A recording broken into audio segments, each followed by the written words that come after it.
যাতে কৃষি কৰ্মত কোনো ধৰণে বিঘিনি নাহক, সমাজ ভালে থাকক, সকলো ভালে থকাৰ স্বাৰ্থত প্ৰতি মুহূৰ্তত আপোনালোকৰ জনগোষ্ঠীৰ সেই পৰম্পৰাবোৰ পালন কৰিবলৈ চেষ্টা কৰি আহিছে। ৰন্তাক বা মাম্বে বাকাই যি লক্ষ্মী পূজা, কুমাৰী ছোৱালী অথবা কিশোৰীয়ে নতুন পোছাক পিন্ধি পিঠিত লৈ অহা সেই বীজৰ টোপোলা ঘৰত সিঁচি দিয়ে। গজালি কেৱল ৰাজহুৱা সেই স্থানত পূজা কৰা স্থানত ওলোৱালৈ বাট চাই থকাই নহয়, সেই গজালিয়ে আপোনালোকৰ ঘৰখনত, আপোনালোকৰ পথাৰখনত সিঁচা বীজৰ সেই গজালিয়ে আপোনালোকৰ জাতিটোৰ গজালি সূচায়। আৰু সেইবাবে আমি ভাবোঁ যে ৰাভা জনগোষ্ঠী সেইবাবে ইমান কৰ্ম সংস্কৃতিত পাকৈত, সেইবাবে কৰ্ম সংস্কৃতিত ইমান পৈণত। গতিকে এই ৰাভা জনগোষ্ঠীৰ মাজত আজি আশীৰ্বাদ গ্ৰহণ কৰিবলৈ আহিলোঁ। আপোনালোকৰ মহান মনীষীসকলৰ কথা নক'লে হয়তো আধৰুৱা হ'ব। গতিকে আৰম্ভণিতেই প্ৰত্যেকগৰাকী ৰাভা জনগোষ্ঠীৰ এনে ব্যক্তি যিসকলে এই জনগোষ্ঠীটোক সমগ্ৰ বিশ্বত প্ৰতিষ্ঠা কৰিবৰ বাবে অহৰহ কষ্ট কৰিলে, ত্যাগ কৰিলে, আজি এগৰাকী আহোম জীয়ৰীয়ে, এগৰাকী অসমীয়া জীয়ৰীয়ে সেইসকলকো এই মঞ্চতেই শ্ৰদ্ধা নিবেদন কৰিছোঁ। কলাগুৰু বিষ্ণুপ্ৰসাদ ৰাভা অবিহনে আমিবোৰ আধৰুৱা। কলাগুৰু বিষ্ণুপ্ৰসাদ ৰাভাদেৱক কেৱল ৰাভা জনগোষ্ঠীটোৱে সামৰি ৰখা নাই, সমগ্ৰ অসমে, সমগ্ৰ বিশ্বই পৰৱৰ্তী মুহূৰ্তত সামৰিবলৈ বাধ্য কৰিছিল। কাৰণ ৰাভা জনগোষ্ঠীয়ে আগবঢ়াই দিছিল কলাগুৰু বিষ্ণুপ্ৰসাদ ৰাভাক। আৰু সেই বিষ্ণুপ্ৰসাদ ৰাভাদেৱৰ আদৰ্শক লৈ আজি সমগ্ৰ বিশ্বত আলোচনা হয় যে সেইজন কেৱল এজনেই আছিল। সেইবাবেই কলাগুৰু বিষ্ণুপ্ৰসাদ ৰাভাদেৱৰ আদৰ্শ একক আৰু অনন্য। ৰাজেন ৰাভা ডাঙৰীয়াক এই অপাহতে আমি শ্ৰদ্ধা নিবেদিছোঁ। ৰাভা কৃষ্টিৰ ৰূপকাৰ প্ৰসন্নপাম ডাঙৰীয়ালৈ এই মঞ্চতেই শ্ৰদ্ধা নিবেদিছোঁ। আৰু সংগ্ৰামী নেত্ৰী যাক আমি কেতিয়াও পাহৰিব নোৱাৰোঁ, ডক্টৰ বিৰুবালা ৰাভা, তেখেতলৈ আমি কৃতজ্ঞতা। ৰাজেন পামে যাৰ নেতৃত্বত, কলাগুৰু বিষ্ণুপ্ৰসাদ ৰাভাদেৱৰ নেতৃত্বত প্ৰথমবাৰ বাবে ভাৰত গণনাট্য সংঘত ৰাভা নৃত্য এটি প্ৰদৰ্শন কৰা হৈছিল। আমি সেই দলটিত থকা যিসকলে প্ৰথমবাৰ তাত গৈ নৃত্য প্ৰদৰ্শন কৰিছিল, সেইটো প্ৰথমবাৰ হৈছিল অসমৰ পৰা গৈ তেনে এটি জনগোষ্ঠীয় নৃত্য প্ৰদৰ্শন কৰা। গতিকে সেই দলটিত থকা প্ৰতিগৰাকী আজি হয়তো তেওঁলোক এই পৃথিৱীত নাই, সেইসকলকো আমি কিন্তু এই মঞ্চৰ পৰাই শ্ৰদ্ধা নিবেদন কৰিছোঁ। কাৰণ এই জনগোষ্ঠীৰ প্ৰত্যেকটো খোজ সক্ৰিয়তাৰে আগবঢ়োৱাৰ ক্ষেত্ৰত তেখেতসকলে কষ্ট কৰি থৈ গৈছে। গতিকে আজি আমি সেই জ্যেষ্ঠসকলৰ খোজত খোজ মিলাই আঙুলিত ধৰি আগবাঢ়িবলৈ চেষ্টা কৰিছোঁ। মোৰ প্ৰথম এটা বেয়া লগা কথা আৰু এটা অভিযোগ অসমৰ অন্যান্য প্ৰান্তত থকা লোকসকলৰ প্ৰতি যে প্ৰত্যেকেই ৰাভা দিৱস, ৰাভা সংগীত এই শব্দটো কিয় ব্যৱহাৰ কৰে। কলাগুৰু বিষ্ণুপ্ৰসাদ ৰাভাৰ দিৱস আৰু ৰাভা দিৱস, ৰাভা সংগীত আৰু বিষ্ণু ৰাভা সংগীত, ইয়াৰ পৃথকতাটো অসমীয়াই কেতিয়া বুজি পাব। ৰাভাসকলৰ সুকীয়া বৈশিষ্ট্য আছে, ৰাভাসকলৰ সুকীয়া সংগীত আছে। মঞ্চত আঁৰি থোৱা থাকে বেনাৰখন যে ৰাভা সংগীতৰ প্ৰতিযোগিতা, কিন্তু তাত পৰিৱেশন কৰে বিষ্ণু ৰাভাদেৱৰ সংগীত। কিন্তু তাত পৰিৱেশন কি কৰিব লাগিছিল? ৰাভা জনগোষ্ঠীয় সংগীত, যিহেতু লিখিছে ৰাভা সংগীত বুলি। কিন্তু আজিলৈকে প্ৰায় অনুষ্ঠানসমূহত আমি সেই ভুলটো কৰা দেখিবলৈ পাওঁ। গতিকে এই অভিযোগটো প্ৰথমেই কৈছোঁ যে সেইখিনি ক্ষেত্ৰত ক'ৰবাত অকণমান আমি কষ্ট পাওঁ যে ৰাভা জনগোষ্ঠীৰ সুকীয়া বৈশিষ্ট্য আছে। কলাগুৰু বিষ্ণুপ্ৰসাদ ৰাভাদেৱৰ সেই বিষ্ণু ৰাভা দিৱস, সেই নামটো অন্তত ইমান আলস্যতাৰে, ইমান এলাহেৰে, ইমান অমনোযোগিতাৰে আমি পালন কৰিব নালাগে যে বিষ্ণুপ্ৰসাদ ৰাভা দিৱস বুলি লিখিবলৈ টান পাই আমি কেৱল ৰাভা দিৱস বুলি কৈ বা ৰাভা সংগীতৰ প্ৰতিযোগিতা বুলি কৈ থৈ দিওঁ। মাত্ৰ অকণমান কষ্ট আৰু এটা শব্দ উচ্চাৰণ কৰিব লাগে, তাত আমাৰ জিভা পাক খাই নাযায়, জিভা এৰাই নাযায় আমাৰ। কিন্তু তাৰ পাছতো আমাৰ আলস্যতা, আমাৰ অমনোযোগিতা। কলাগুৰু বিষ্ণুপ্ৰসাদ ৰাভা ক'ৰ পৰা আৰম্ভ কৰিম, ক'ত শেষ কৰিম, সেই বিশাল ব্যক্তিত্ব। সব্যসাচী পুৰুষ, যাৰ দুয়োখন হাতেই কথা কয়। এখন হাতেৰে যদি সাহিত্যৰ সাধনা কৰে, এখন হাতেৰে যদি কবিতা নিগৰে, আনখন হাতত সেই কাহানিও নুফুটা বন্দুকটো আছিল। সেইবাবেই যেতিয়াই সেই মেচিন গান এহাতত লৈ এটা হাতত কবিতাৰে আন্দোলন কৰা মানুহজনক দেখিছিল, তেতিয়াই সকলোৱে কৈ উঠিছিল যে এনে বিপ্লৱী সমগ্ৰ বিশ্বতেই বিৰল। ওখ পাখ বিশাল আকাৰৰ সেই মানুহজন দেখাৰ লগে লগে প্ৰথম অৱস্থাত সকলোৱে ভয় খায়। এইজন বিষ্ণুপ্ৰসাদ ৰাভা, বিশাল আকাৰৰ এজন মানুহ, গহীন গম্ভীৰ খোজ, আৰু সেই মানুহজনৰ কণ্ঠ যেতিয়া ইমান কোমলতাৰে এটি বৰগীত নিগৰি আহে, এটি সংগীত নিগৰি আহে, সকলোৱে ভাবিবলৈ বাধ্য হয় যে এই মানুহজনৰ বিশাল আকাৰৰে মানুহজনৰ হৃদয়খনত ইমান কোমলতা ভৰি আছেনে। আৰু যেতিয়া প্ৰতিবাদী সত্তাৰে কথা কয়, সেই কোমল গীতটো গোৱা মানুহগৰাকী ইমান বেছি প্ৰতিবাদী হ'ব পাৰেনে? ৰাইজৰ মনত প্ৰশ্ন আহে। সেইজনেই কলাগুৰু বিষ্ণুপ্ৰসাদ ৰাভা, একক, অনন্য আৰু অদ্বিতীয়, যাৰ দুভৰিত যাদু। সেই দুভৰিয়ে কেতিয়াবা কৌশলী ফুটবলো খেলিছিল, সেই দুভৰিয়ে আকৌ মহাভৈৰৱৰ তাণ্ডৱো নাচিছিল। মহাভৈৰৱৰ তাণ্ডৱ নাচি ভূয়সী লাভ কৰিবলৈ সক্ষম হৈছিল। গতিকে কল্পনা কৰকচোন, এবাৰ দুয়োখন হাতত যাদু, চাৱনী তেনেকুৱা এটা শক্তি যে হাজাৰ হাজাৰ মানুহক এবাৰ দৃষ্টি দিয়াৰ লগে লগে প্ৰত্যেকগৰাকী ৰৈ এবাৰ চাবলৈ বাধ্য হৈছিল। কণ্ঠত এনেকুৱা এটা শক্তি, এটা শব্দ কোৱাৰ লগে লগে সকলো থৰ হৈ শুনিছিল। দুভৰি তেনেকুৱা যাদু, খেলপথাৰত তেওঁ ফুটবল খেলি থাকিলে তেওঁ দুভৰিৰ যাদু চাবলৈ লোকৰ ভিৰ হৈছিল। সেই দুভৰিৰ যাদু থকা সেই দুয়োখন ভৰি, কৌশলী ফুটবল খেলা সেই দুয়োখন ভৰিয়ে যেতিয়া তাণ্ডৱ নাচিছিল, দশাৱতাৰ নাচিছিল বা কৃষ্ণ নৃত্য নাচিছিল বা অন্যান্য লোকনৃত্য কৰিছিল, তেতিয়াও আকৌ মানুহ আচৰিত হৈছিল। আৰে, তাণ্ডৱ নচাই দুয়োখন ভৰিয়ে আকৌ এই ধৰণৰ কামো কৰিব পাৰে। যে মানুহজনৰ পৃথকতা, বিশালতা কিমান দূৰলৈকে, সেইখিনিতে আপুনি মই অনুভৱ কৰিব পাৰোঁ। সপোন দেখিছিল এখন স্বাধীন, শ্ৰেণীহীন, শোষণহীন সমাজৰ। তেনে এজন সংগ্ৰামী বিষ্ণুপ্ৰসাদ ৰাভালৈ আমি আজিৰ দিনটোত জনাইছোঁ সশ্ৰদ্ধ প্ৰণিপাত। আজি অসমৰ হয়তো প্ৰান্তে প্ৰান্তে আগতে সাৰ পাই নুঠা মানুহবোৰ সাৰ পাই উঠিছে। কোনোদিন বিষ্ণু ৰাভাদেৱৰ সংগীত এটি চৰ্চা কৰিবলৈ আগবাঢ়ি নহা মানুহখিনিও অন্ততঃ আজিৰ দিনটোত আগবাঢ়ি আহিছে। কোনোদিন কলাগুৰু বিষ্ণুপ্ৰসাদ ৰাভাদেৱৰ আদৰ্শ আলোচনা কৰিবলৈ সাহস নোখোৱা মানুহখিনিও হয়তো আজিৰ দিনটোত আলোচনা কৰিবলৈ বাধ্য হৈ পৰিছে। কিয়? অন্ততঃ স্বীকাৰ কৰিবলৈ বাধ্য হৈছে যে এই একক, অদ্বিতীয় বা অনন্য এই কলাগুৰু বিষ্ণুপ্ৰসাদ ৰাভাদেৱৰ আদৰ্শ আজিৰ সময়ত কিমান প্ৰাসংগিক। গতিকে এই কথাখিনিকে আজি আমি ফঁহিয়াই চোৱাৰ সময়।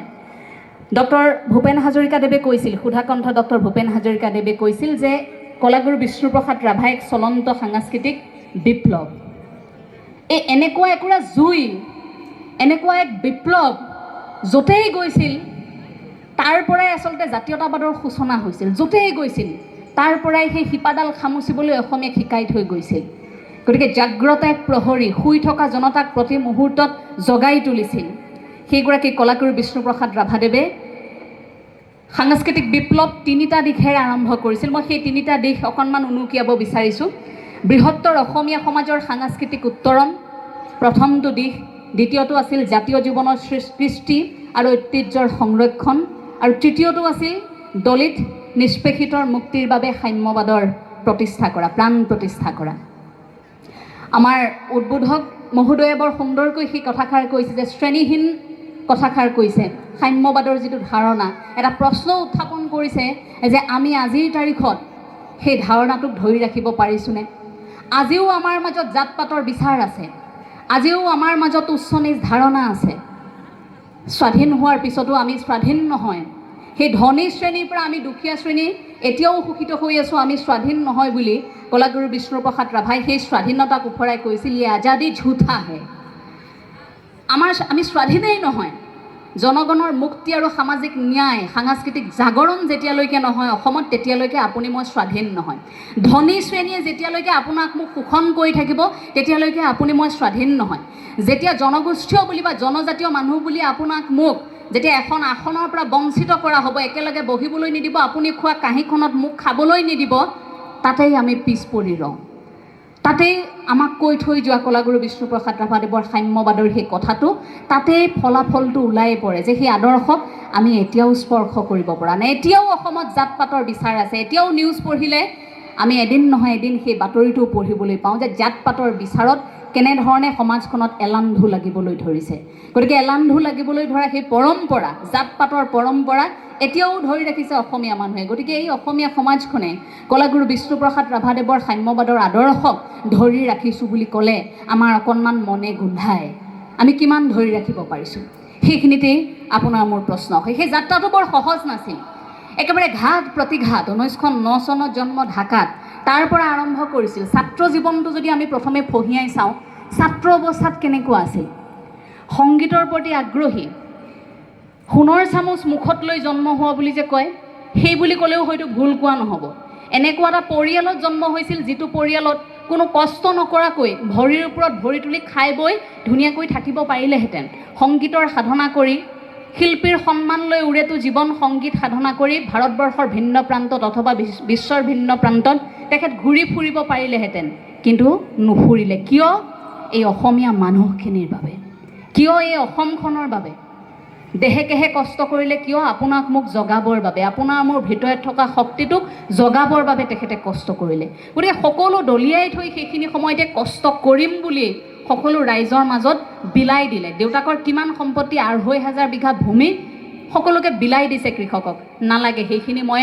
মৃত্যু হ'লে মই লৈ যাম নেকি লগত গতিকে বিলাই দিয়া যাওক বিলাই দিলে ছাত্ৰ জীৱনত আৰম্ভ হ'ল লাহে লাহে সংঘাত প্ৰথমে সংগীতৰ সাধনা নৃত্যৰ সাধনা নাট্যৰ সাধনা চিত্ৰৰ সাধনা তাৰ উপৰিও প্ৰতিবাদী সত্তা ছাত্ৰ অৱস্থাত এবাৰ কল্পনা কৰক ছাত্ৰ অৱস্থাত ইমান কম বয়সত জাতীয়তাবাদী চিন্তাধাৰাৰে পৰিপূৰ্ণ হ'বলৈ শিকিছিল আৰু নিজে শিকাই নহয় ছাত্ৰাবাসত থকা অন্যান্য লোকসকলক শিকাবলৈ আৰম্ভ কৰিছিল যি সময়ত গাত সেই এৰি চেলেংখন লৈ বিশাল আকাৰৰ সেই মানুহজন যেতিয়াই পাৰ হৈ যায় সেই ছাত্ৰাবাসটোত থকা আন আন ল'ৰা ছোৱালীবোৰ দৌৰি যায় বোলে আমাৰ কমৰেড আহিছে দৌৰি গৈ সেই কোঠাটোত এটা আলোচনাত বহে অৰ্থাৎ তেওঁৰ পৰা শিকিছিল প্ৰতিখোজে প্ৰত্যেক মুহূৰ্তত সকলোৱে গতিকে কলাগুৰু বিষ্ণুপ্ৰসাদ ৰাভাদেৱে আৰম্ভ কৰা সেই যাত্ৰা বৰ সহজ নাছিল 1930 চনত কোচবিহাৰৰ ভিক্টোৰিয়া কলেজ তাত আঁৰি থোৱা সেই বাক্যটো আপোনালোকৰ হয়তো মনত আছে তেতিয়া বয়স 21 বছৰ সেই সময়ত ব্ৰিটিছ শাসনৰ বিৰুদ্ধে কবিতা লিখি আঁৰি দিব পৰা সেই কলিজা কিমান শক্তিশালী হ'ব লাগিব আপুনি এবাৰ ভাবি চাওকচোন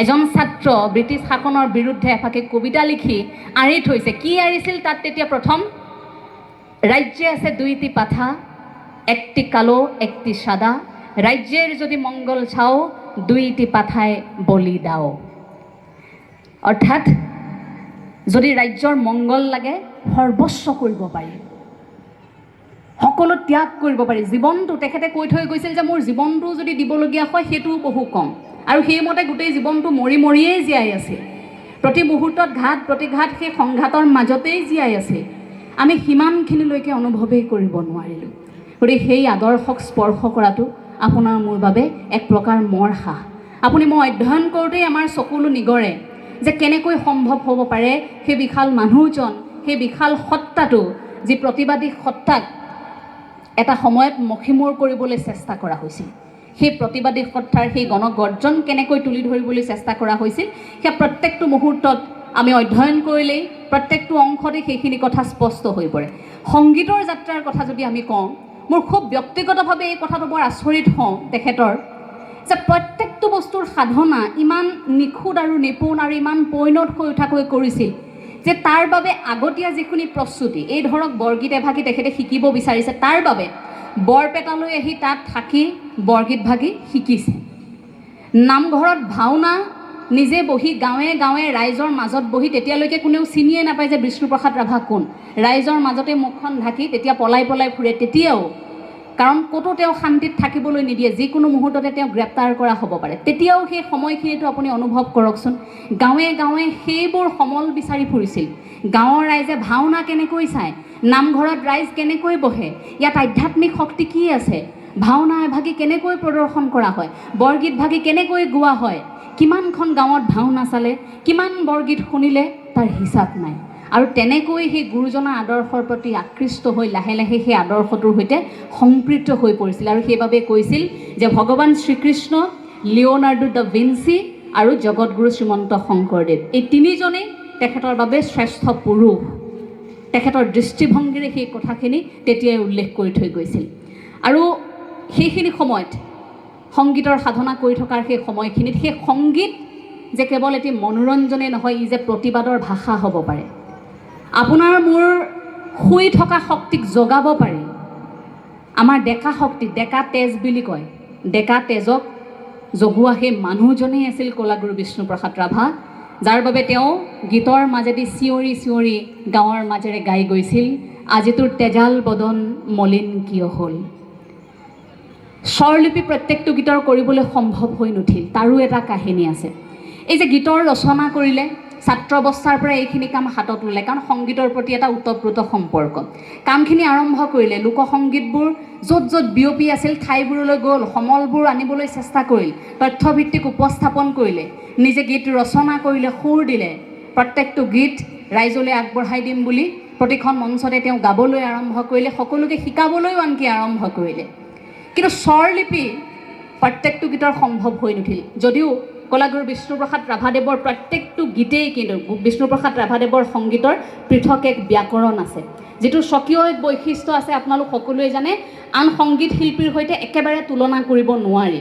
গতিকে সেই শাস্ত্ৰীয় সংগীতৰ অকণ প্ৰভাৱেৰে সেইখিনি এটা ব্যাকৰণৰ মাধ্যমেৰে এটা বিজ্ঞান মনস্কতাৰে সেই গীত ৰচনা কৰিছিল, প্ৰত্যেকটো গীত বিজ্ঞান মনস্কতাৰে ৰচনা কৰিছিল। গতিকে সেইখিনি কৰোঁতে প্ৰত্যেকটো গীতৰ স্বৰলিপি কৰাৰ ইচ্ছা আছিল, কিন্তু হৈ নুঠিল। মই কাহিনীটো কৈছোঁ। 1958 চনত প্ৰথমখন গীতৰ সংকলন গোপাল দাসে প্ৰকাশ কৰি উলিয়াইছে। কলাগুৰু বিষ্ণুপ্ৰসাদ ৰাভাদেৱে এখন সভাত এনেকৈ ভাষণ দি আছিল। কথা কৈ থাকোঁতেই সেইদিনা সেইখন মঞ্চতেই কলাগুৰু বিষ্ণুপ্ৰসাদ ৰাভাদেৱৰ সেই প্ৰথমখন গীতৰ সংকলন 3300খন কপি বিক্ৰী হৈছে। সেইটো অভিলেখ আছে। ৰাইজে কিনিছে, একেলগতে কেইবাটাও গীত তাত তুলি ধৰা হৈছিল।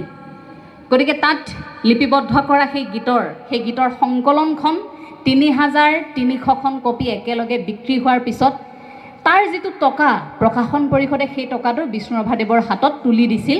সেই টকাটো দিয়াৰ উপৰিও তেখেতক এখন হাৰমনিয়াম দিলে। হাৰমনিয়ামখন তেওঁ প্ৰথমে ল'ব নিবিচাৰে, নলয় হাৰমনিয়ামখন। এতিয়া ৰাইজেও নেৰে, হাৰমনিয়ামখন ল'বই লাগিব। হাৰমনিয়ামখন ৰাভাদেৱে ল'লে।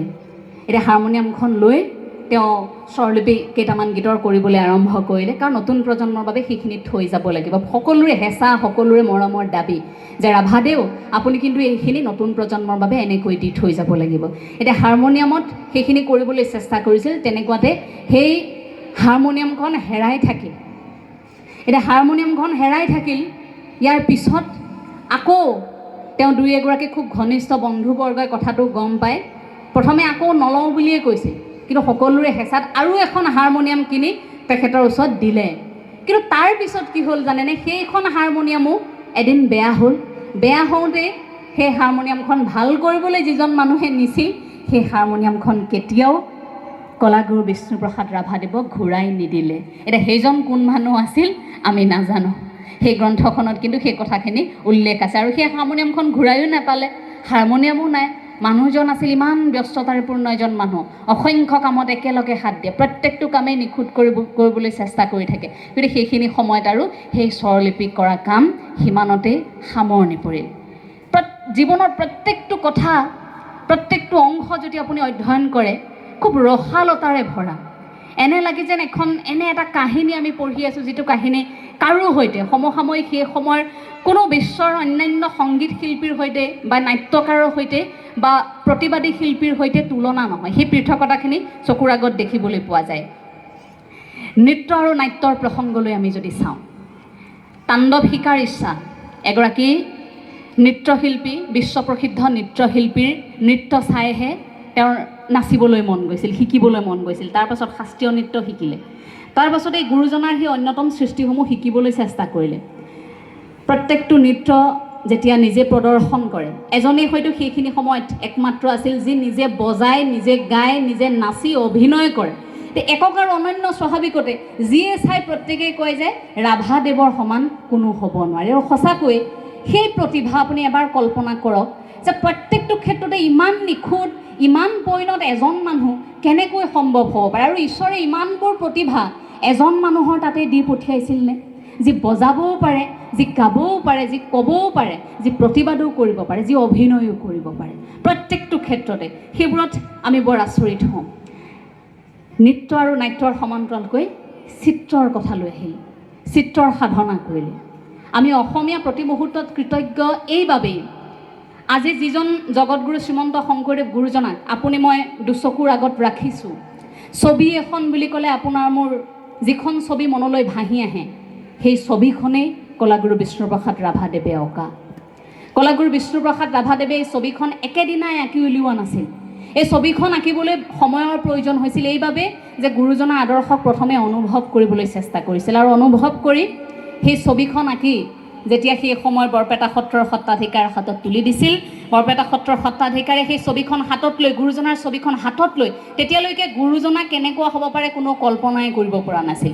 আৰু সেই তুলিকা হাতত তুলি লোৱাৰ বাবে এই ছবিখন আপুনি মই আজি দেখিবলৈ সুযোগ সুবিধা পালোঁ। সেইদিনা সত্ৰাধিকাৰৰ মুখেৰে নিগৰিছিল যে জয় গুৰু শংকৰ সৰ্বগুণা কৰ যা কেৰি নাহি কেও পাম, তুহাৰী চৰণকো ৰেণু শত কোটি বাৰ এক কৰোহু প্ৰণাম, বাৰ এক কৰোহু প্ৰণাম এই বুলি সেৱা জনাইছিল সেই ছবিখনত। আৰু তাৰ পাছতে সেই ছবিখন অসম মুলুকত এনেভাৱে বিয়পি পৰিছিল। আজি আপোনাৰ মোৰ বাবে হৃদয়ত থকা সেই ছবিখন আমাৰ কলাগুৰু বিষ্ণুপ্ৰসাদ ৰাভাদেৱে অসমবাসীলৈ আগবঢ়োৱা এক সৰ্বশ্ৰেষ্ঠ উপহাৰ। তাৰোপৰি নিজৰ ছবি নিজে অংকন কৰিব পৰা এগৰাকী প্ৰসিদ্ধ চিত্ৰশিল্পী। তেতিয়ালৈকে বিশ্বতেই বিৰল আছিল তেনে প্ৰতিভা। নিজৰ ছবিখন নিজে অংকন কৰাত কোনো ইমান নিখুঁত হৈ উঠা নাছিল। গতিকে বিশ্বৰ আন আন প্ৰসিদ্ধ চিত্ৰশিল্পীসকলে এই কথাটো যেতিয়া গম পাইছিল তেতিয়া তেওঁলোকেও স্বীকাৰ কৰিছিল যে কলাগুৰু বিষ্ণুপ্ৰসাদ ৰাভাদেৱেহে একমাত্ৰ এনে চিত্ৰশিল্পী যে ইমান নিখুঁতকৈ নিজৰ ছবিখন নিজে অংকন কৰিব পাৰে। সেই প্ৰতিভাক আমি কেনেকৈ তুলনা কৰিম আনৰ সৈতে? সেইগৰাকী কলাগুৰু বিষ্ণুপ্ৰসাদ ৰাভাদেৱলৈ সেইবাবেই আমি প্ৰতি মুহূৰ্তত আচলতে কৃতজ্ঞ। আৰু তাৰ পাছত আহে মোৰ আটাইতকৈ এটা ভাল লগা কথা যে কৰ্মপটু আৰু অৰ্থনৈতিক বিপ্লৱৰ অসমৰ এগৰাকী অন্যতম গুৰি ধৰোঁতা। অৰ্থনৈতিক বিপ্লৱ যে এই জাতিটোৱে কাম কৰিব লাগিব, এই জাতিটো জীয়াই থাকিব লাগিব। কেনেকৈ জীয়াই থাকিব লাগিব? জাতিটো কামেৰে জীয়াই থাকিব লাগিব। সেই ভেটিটো পুতি থৈ যোৱা মানুহজন কলাগুৰু বিষ্ণুপ্ৰসাদ ৰাভাদেৱ।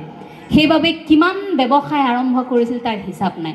যদিও ব্যৱসায় সকলোতে সফল হোৱা নাছিল, ব্যৱসায় আৰম্ভ কৰেহে ইঠাইৰ পৰা সিঠাইলৈ পলাবলগীয়া হয়। কাৰণ খবৰ কিবাকৈ নহয় কিবাকৈ ৰজাঘৰীয়ে পাই যায়। গতিকে সেই খবৰ পোৱাৰ লগে লগে তেওঁ সেই ঠাইত বেছি দিন ব্যৱসায় কৰিব নোৱাৰে। আৰু আপোনালোক সকলোৱে জানে ব্যৱসায় কৰিবৰ বাবে এটা নিৰ্দিষ্ট স্থানত আমি অলপ দীঘলীয়া সময়ৰ বাবে থাকিবলগীয়া হয়। কিন্তু সেই তেনেকৈ দৌৰি ফুৰিবলগীয়া হোৱাৰ বাবে, পলাই ফুৰিবলগীয়া হোৱাৰ বাবে কামবোৰ ব্যৱসায়িক দিশটোৰ ক্ষেত্ৰত আধৰুৱা হৈছিল। কি ব্যৱসায় কৰা নাছিল? প্ৰত্যেকটো ব্যৱসায় তেওঁ কৰিবলৈ চেষ্টা কৰিছিল। সেইটো কৰাৰ এটাই উদ্দেশ্য আছিল যে তেখেতৰ লগত থকা যিখিনি সংগ্ৰামী সতীৰ্থ বা অন্যান্য যিসকল লোকৰ সৈতে তেওঁ কাম কৰিছে, যিসকল কৃষকৰ সৈতে কাম কৰিছে, প্ৰত্যেকগৰাকীক যাতে প্ৰতি মুহূৰ্তত তেওঁ সক্ৰিয় কৰি ৰাখিব পাৰে। আলস্যতাই যাতে আমাৰ কৃষকক গ্ৰাস কৰিব নোৱাৰে, আমাৰ ল'ৰা ছোৱালী আমিবোৰ যাতে এলেহুৱা নহওঁ। আৰু সেইবাবে আমি খেতি কৰিব লাগিব, আমি কাম কৰিব লাগিব, আমি ব্যৱসায় কৰিব লাগিব। কাৰণ বজাৰখন আমাৰ, পথাৰ আমাৰ, এই চিন্তাধাৰাটো প্ৰথম আমাক কলাগুৰু বিষ্ণুপ্ৰসাদ ৰাভাদেৱে আমাৰ মনত সোমোৱাই দিছিল। মই এটা উদাহৰণ দিব বিচাৰিছোঁ কেনেধৰণৰ আচলতে কামত পাকৈত আছিল তেখেত।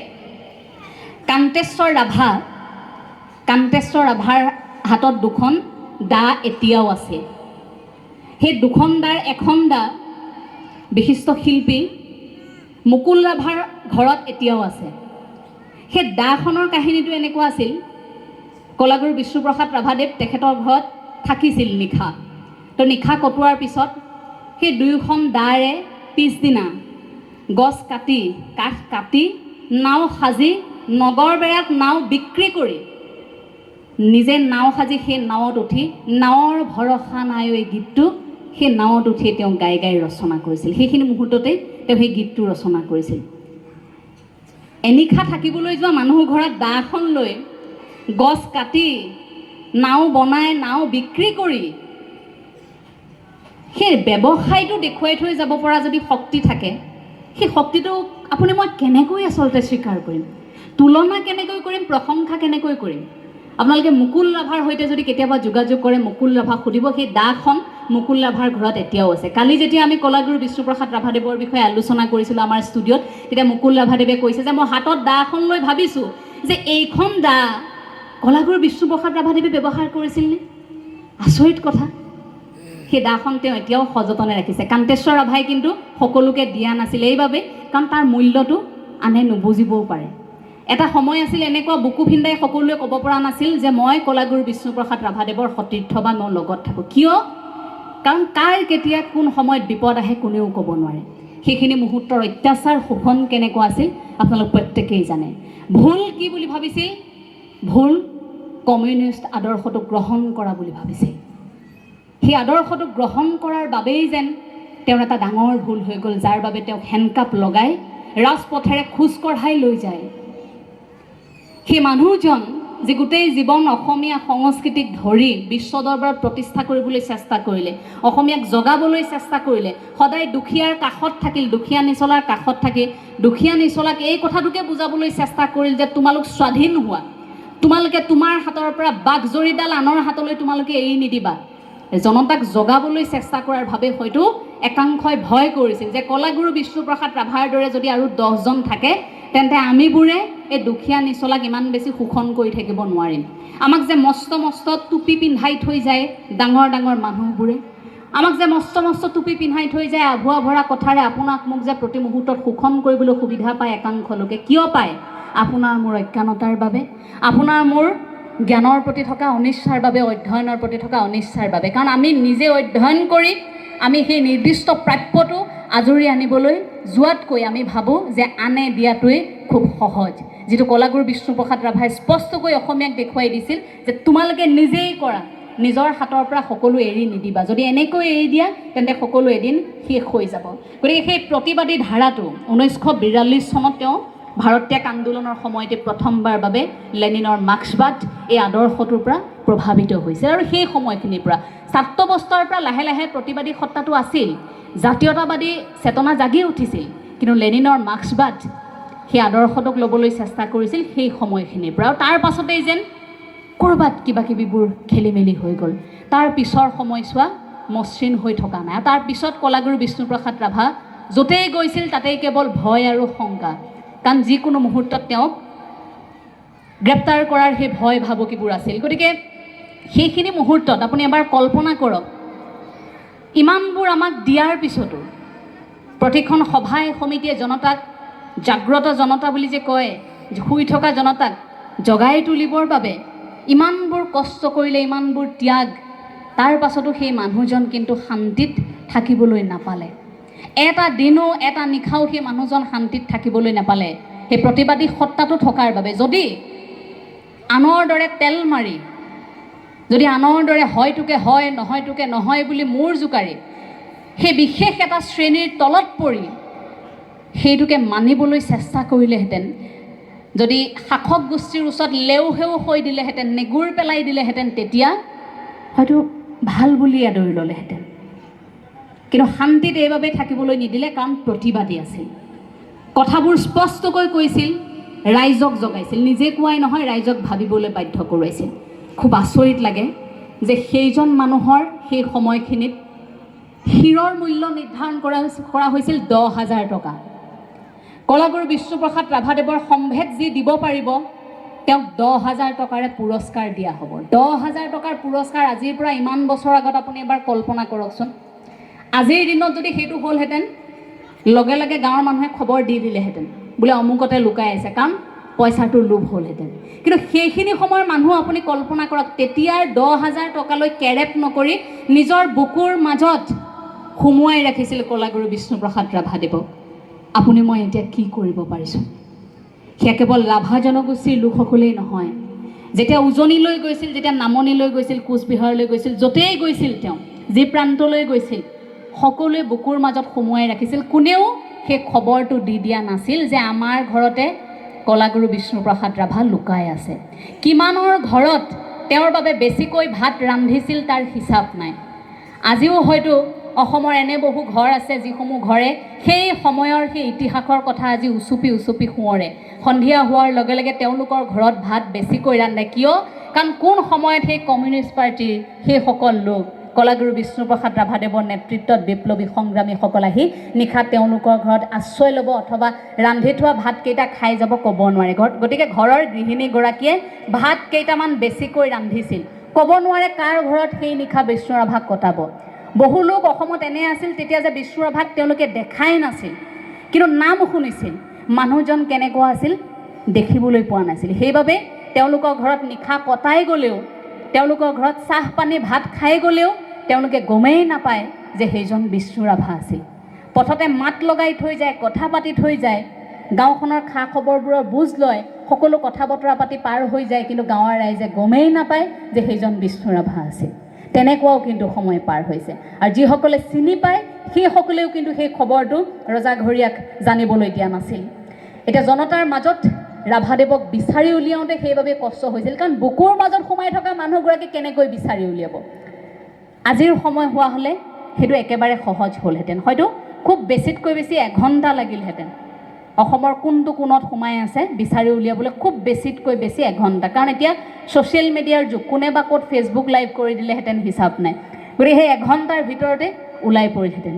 কিন্তু জনতাই বুকুৰ মাজত ৰখা কলাগুৰু বিষ্ণুপ্ৰসাদ ৰাভাদেৱৰ সম্ভেদ তেতিয়া উলিয়াব পৰা নাছিল প্ৰথমে, কিন্তু পিছলৈ বিচাৰি বিচাৰি অৱশেষত চলাথ কৰি উলিয়াবলৈ সক্ষম হৈছিল। সেয়া 1962 চনত যেতিয়া হেণ্ডকাপ লগাই প্ৰকাণ্ড সেই মানুহজন, বিশাল আকাৰৰ গহীন গম্ভীৰ খোজত থকা সেই মানুহজনক কঁকালত ৰছী বান্ধি হেণ্ডকাপ লগাই ৰাজপথেৰে খোজ কঢ়াই লৈ গৈছিল। জনতাৰ চকুত চকুলো, কোনেও যিসকলে দেখা নাছিল পূৰ্বতে সেইদিনা চাবলৈ গৈছিল, খবৰ পাইছিল যে ৰাভাদেৱক গ্ৰেপ্তাৰ কৰা হৈছে, গতিকে ৰাভাদেৱক গ্ৰেপ্তাৰ কৰা হৈছে, জনতা হিলদোল ভাঙি আহিছে, বোলে কিহত আনিব, এই দিশেৰে আহি আছে। গতিকে যিটো ৰাজপথৰ খবৰ পাইছিল সেইদিনা গোটেই ভিৰ ৰাইজ ওলাই আহিছে তেওঁক চাবৰ বাবে। যেতিয়া দেখিছিল নিজৰ মনৰ মানুহজনক, জনতাৰ মানুহজনক, গণশিল্পীগৰাকীক যেতিয়া হেণ্ডকাপ লগাই কঁকালত ৰছী বান্ধি ৰাজপথেৰে তেনেকৈ লৈ যোৱা হৈছিল খোজ কঢ়াই, সেই দৃশ্য কোনো অসমীয়াই চাই থাকিব পৰা নাছিল। সেইদিনা লঘোণে আছিল অসমীয়া, কাৰণ সেইদিনা জনতাৰ শিল্পীগৰাকী ৰাইজৰ মাজত নাছিল, সেইদিনা লৈ যোৱা হৈছিল। গতিকে কাৰাগাৰমুখী সেই যাত্ৰাত একেলগে খোজ কাঢ়িছিল, অকলশৰে তেওঁক খোজকাঢ়ি যাবলৈ দিয়া নাছিল, জনতাৰ মাজত তেতিয়া খোজ কাঢ়িছিল। সেই শক্তিটো আপুনি এবাৰ অনুভৱ কৰকচোন, আজিৰ তাৰিখত সেইটো সম্ভৱনে? জনতাই কিমান ভাল পালে তেনেকৈ একেলগে খোজকাঢ়ি কাৰাগাৰৰ বাহিৰত পৰ দিব পাৰে, নোখোৱা নেমেলাকৈ থাকিব পাৰে। সেইখিনি আছিল আত্মিক এটা সম্পৰ্ক কলাগুৰু বিষ্ণুপ্ৰসাদ ৰাভাদেৱৰ পৰা আমি শিকিবলগীয়া। সাম্যবাদৰ আদৰ্শৰ কথা আৰম্ভণিতে উনুকিয়াইছিলোঁ। জাতি জনগোষ্ঠীৰ যিটো বৈষম্যতা, জাতি জনগোষ্ঠীক লৈ আজিও আপোনাৰ মোৰ যিবোৰ নাই নাপায় ধাৰণা, সেইবোৰ তেতিয়াই মষিমূৰ কৰিবলৈ শিকাই থৈ গৈছিল। আৰু সেই সাম্যবাদৰ ধাৰণাটোকে প্ৰতি মুহূৰ্তত স্পষ্ট কৰিবৰ বাবে তেওঁ সভা সমিতিত এই তেজৰ বোলেৰে লিখি যাম ইতিহাস, মচি যাম দিন সমাজৰ হীন পৰিসৰ, ইয়াক গাই গাই জনতাক বুজাবলৈ চেষ্টা কৰিছিল।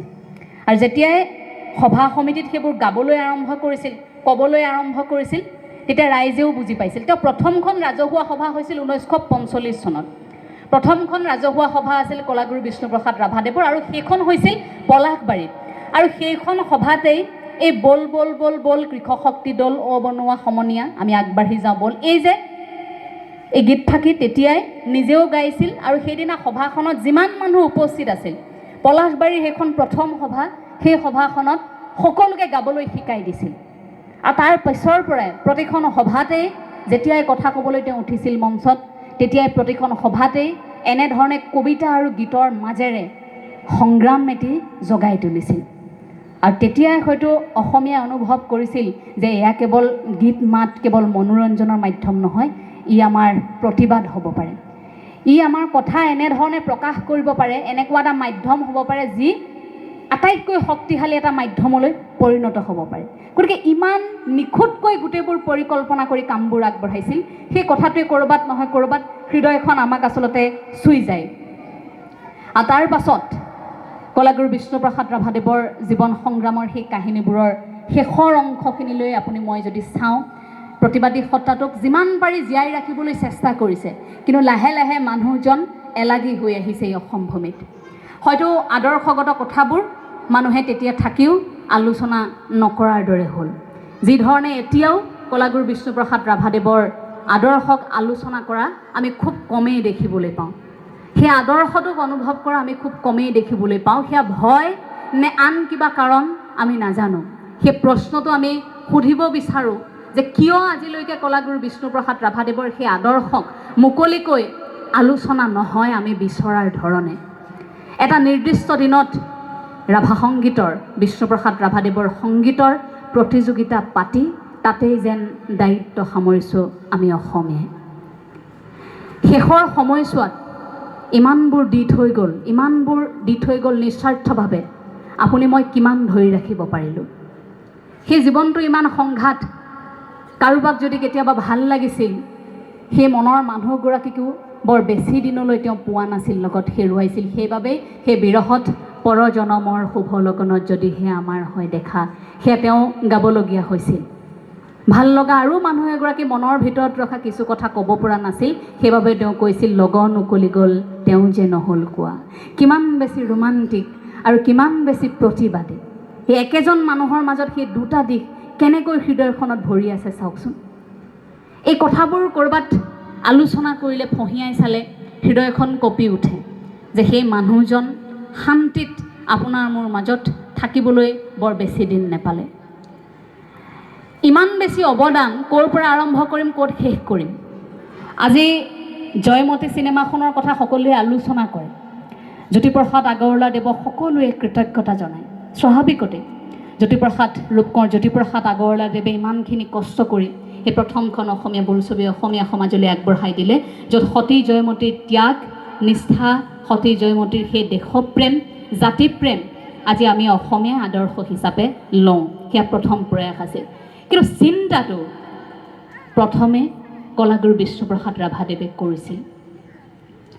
কলাগুৰু বিষ্ণুপ্ৰসাদ ৰাভাদেৱে সতী জয়মতীক লৈ চিনেমা নিৰ্মাণ কৰাৰ পৰিকল্পনা বহু আগতেই কৰিছিল। প্ৰথমে এটা কোম্পানী গঠন কৰিছিল।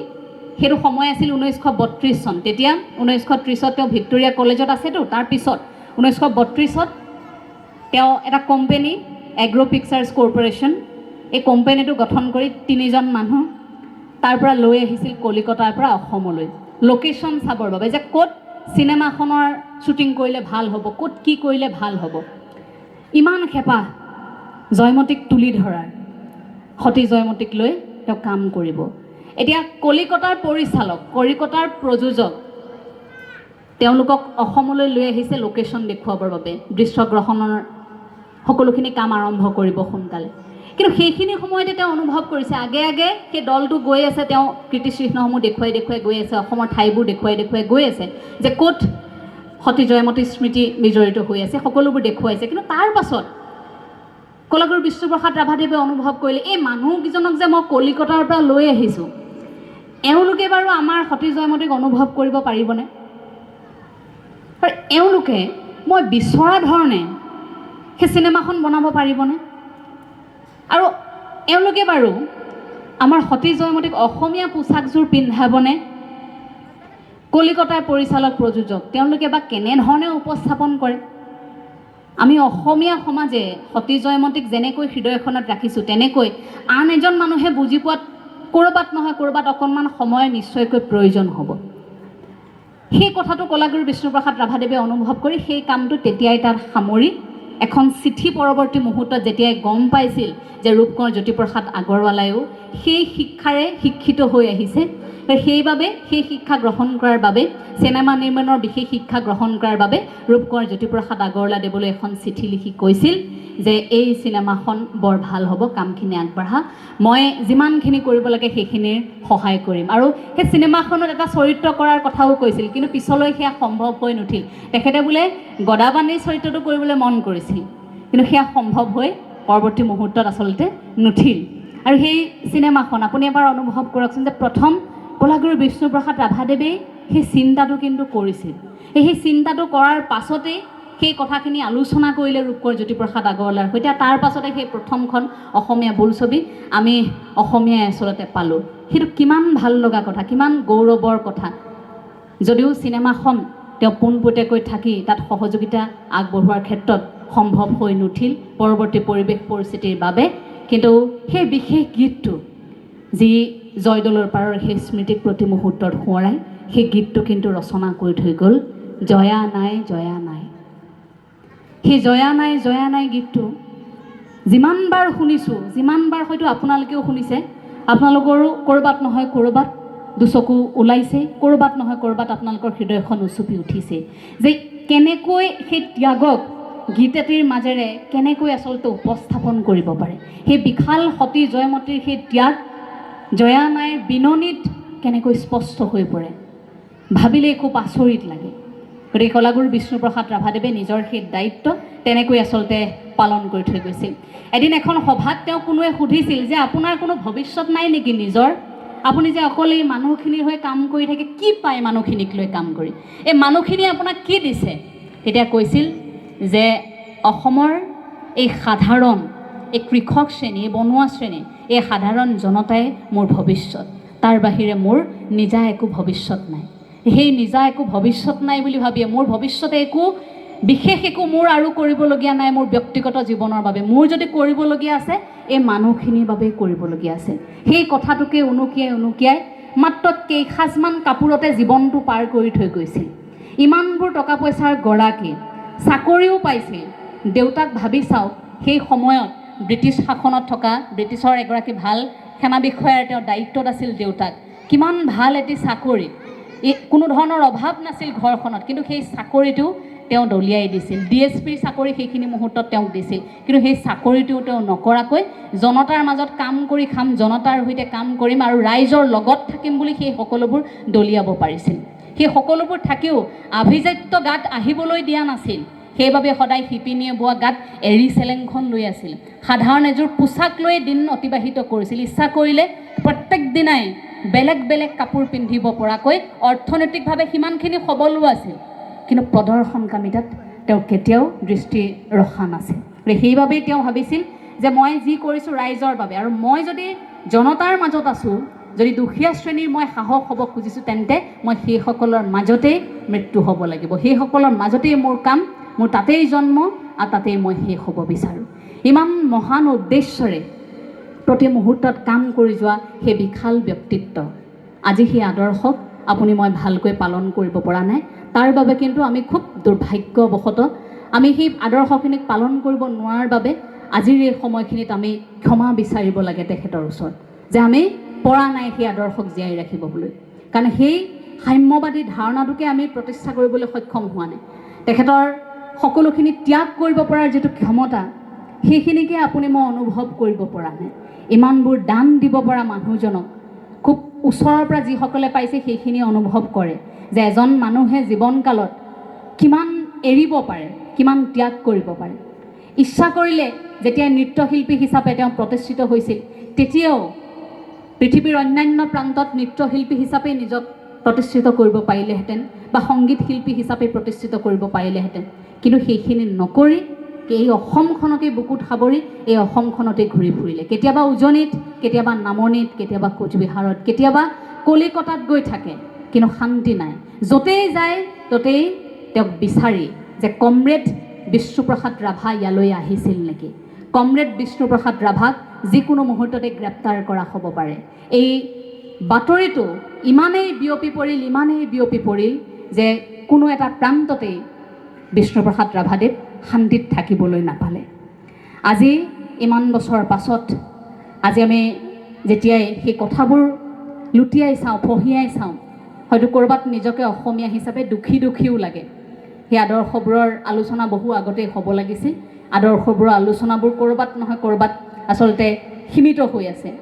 গতিকে সেই আলোচনাবোৰ আকৌ প্ৰাসংগিক হৈ উঠক, আমি আজিৰ দিনটোত অন্ততঃ তাৰ কামনা কৰিছোঁ। বিষ্ণুপ্ৰসাদ ৰাভাদেৱৰ সংগীতৰ চৰ্চা হওক, বিষ্ণুপ্ৰসাদ ৰাভাদেৱৰ কবিতাৰ চৰ্চা হওক, বিষ্ণুপ্ৰসাদ ৰাভাদেৱৰ প্ৰতিবাদী সত্তাটোৰো কিন্তু সমান্তৰালকৈ চৰ্চা হওক, আদৰ্শৰো কিন্তু সমান্তৰালকৈ চৰ্চা হওক। কেৱল কেইটামান বিষ্ণু ৰাভাদেৱৰ সংগীতে তেখেতৰ আদৰ্শক জীয়াই ৰাখিব নোৱাৰে। সেই সংগীতটো পৰিৱেশন কৰিবৰ বাবে তেখেতক বুজি পোৱাৰ যিটো ইচ্ছা, মানসিকতা যিটো, সেইটো কিন্তু প্ৰত্যেকৰ হৃদয়খনত থাকিব লাগিব।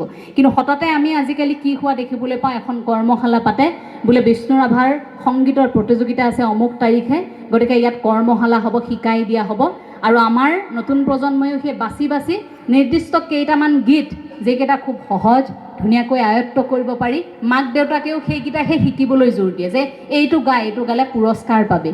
পুৰস্কাৰটো পাবৰ বাবে বিষ্ণু ৰাভা দিৱসত প্ৰতিযোগিতাত অংশ লৈ নিৰ্দিষ্ট সেই দিনটোত অকল সেই পুৰস্কাৰটোৰ বাবে, সেই দিনটোৰ বাবেহে সেই বিষ্ণু ৰাভাদেৱৰ সংগীতটো শিকিলে। কিন্তু তাৰ অন্তৰালৰ কথাখিনি, সেই গীতটোৱে কি কৈছিল, কেনে প্ৰেক্ষাপটত সেই গীতটোৰ সৃষ্টি হৈছিল, সেই গীতটোৱে আপোনাক মোক কি শিকাই থৈ যায়, সেই কথাবোৰ অনুভৱ কৰিবলৈ ক'ৰবাত আপুনি মই ব্যৰ্থ হৈছোঁ।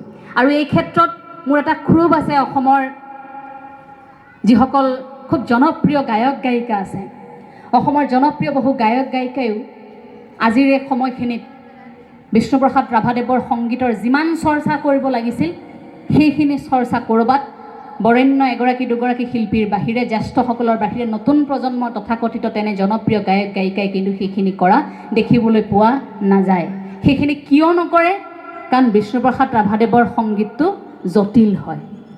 সহজে কোৱা এটা গাবলৈ ভাল পায়, কিন্তু জটিল কিবা এটা শিকি সেইটো পৰৱৰ্তী মুহূৰ্তত সেইটো শুদ্ধ ৰূপত আমি যে আগবঢ়াই লৈ যাব লাগিব সেইটোৰ ক্ষেত্ৰত ক'ৰবাত এলাহ কৰে। আমিবোৰ গীতৰ মানুহ নহয়, কিন্তু যিবোৰ গীতৰ মানুহ, গীত গাবলৈ আৰম্ভ কৰিছে সেইসকলে ভাবোঁ সেইটো সচেতনতাৰ খুব প্ৰয়োজন। আৰু অভিভাৱকসকলক অনুৰোধ যে কলাগুৰু বিষ্ণুপ্ৰসাদ ৰাভাদেৱৰ গীত এটি আপোনাৰ সন্তানটিক গাবলৈ শিকোৱাৰ সময়খিনিত আপুনি ঘৰখনত কলাগুৰু বিষ্ণুপ্ৰসাদ ৰাভাদেৱ কোন আছিল, এই গীতবোৰ ৰচনাৰ আঁৰৰ কাহিনীবোৰ, সেই প্ৰতিবাদী সত্তাটোকো অকণমান বুজোৱাৰ বা শিকোৱাৰ কিন্তু এয়া সময়। যিমান বুজি পাব সিমানহে সেইখিনি অনুভৱ কৰি আচলতে গাব পাৰিব বুলি কয়। কাৰণ সুধাকণ্ঠ ডক্টৰ ভূপেন হাজৰিকাদেৱে দুই এটা শব্দ বুজি নাপায়, তেতিয়াই সুধিছিল যে এইটো মই কেনেকৈ গাম, তেতিয়া তেওঁক বুজাই অৰ্থ বুজাই গাবলৈ দিয়া হৈছিল। কলাগুৰু বিষ্ণুপ্ৰসাদ ৰাভাদেৱৰ পৰা শিকি সুধাকণ্ঠ ডক্টৰ ভূপেন হাজৰিকাদেৱে গীত গাবলৈ আৰম্ভ কৰিছিল। গতিকে প্ৰতি মুহূৰ্তত সুধাকণ্ঠ ডক্টৰ ভূপেন হাজৰিকাদেৱে সেই কথাষাৰ উনুকিয়াই প্ৰতিখন মঞ্চত প্ৰত্যেকটো অনুষ্ঠানত বিষ্ণুপ্ৰসাদ ৰাভাদেৱক নিজৰ গুৰু মানি আহিছে আৰু কৈছিল যে গীতৰ মাজত সমস্ত এক কাহিনী লুকাই থকা, গীতৰ মাজত ইমানবোৰ দিব পৰা, ইমানবোৰ সমল থকা এজনেই গীতিকাৰ আছে বা এজনেই প্ৰসিদ্ধ সংগীত শিল্পী আছে, সেইজনেই আমাৰ কলাগুৰু বিষ্ণুপ্ৰসাদ ৰাভা। গতিকে সেইখিনি কাৰো সৈতে তুলনা নহয়। সেই তুলনাবিহীন আদৰ্শক আজি আমি আলোচনা কৰিছোঁ, অকণমান ফঁহিয়াই চাবলৈ চেষ্টা কৰিছোঁ। কথাখিনি কওঁতে ক'ৰবাত হয়তো ভুল ত্ৰুটি ৰৈ যাব পাৰে, সেইখিনিৰ বাবে মই আপোনাৰ সবৰ ওচৰত ক্ষমাও বিচাৰিছোঁ। প্ৰসংগবোৰ আচলতে অতিকৈ দীঘলীয়া। ইয়াৰ আঁত হেৰা এইবাবেই যে এই সত্তাটো আলোচনা কৰিলে ক'ৰবাত এই মাৰ্ক্সবাদী আদৰ্শটো অৰ্থাৎ বাওঁপন্থী সেই আদৰ্শটো এৰাই চলিলে আধৰুৱা হয়। কিন্তু সেই আদৰ্শটোৰ কথা আপোনালোক সকলোৱে জানে যে আজিৰ সময়ত মুকলিকৈ আলোচনা কৰাত কিমান বেছি ভয় আছে। গতিকে সেই কথাখিনি আজি আমি আলোচনা নকৰোঁ। সেই আলোচনা কৰাৰ বুকুত সাহস নথকা নহয়, আমি আলোচনা কৰিম। সেই আলোচনা কৰিলে কিন্তু একাংশৰ আকৌ গাও জ্বলে। গতিকে গা জ্বলা কথাবোৰ আজি ভাল দিনত আমি আঁতৰাই ৰাখিব লাগে বুলিহে আঁতৰাই ৰাখিছোঁ, কিন্তু সেই কথাটো আমি আওকাণ কৰা নাই। সেই আদৰ্শটোকো কিন্তু কলাগুৰু বিষ্ণুপ্ৰসাদ ৰাভাদেৱৰ বাবেই আমি সন্মান কৰিছোঁ, কাৰণ সেই মানুহজনে সেই আদৰ্শটোক অনুকৰণ কৰিছিল। গতিকে কলাগুৰু বিষ্ণুপ্ৰসাদ ৰাভাদেৱৰ সেই প্ৰতিবাদী সত্তা প্ৰতি অসম ভূমিত প্ৰত্যেকটো কোণতেই জিলিকি থাকক, সাম্যবাদৰ আদৰ্শ জিলিকি থাকক। প্ৰত্যেকটো আদৰ্শ প্ৰতিগৰাকী নতুন প্ৰজন্মই বুকুত লৈ আগবাঢ়ি যাওক।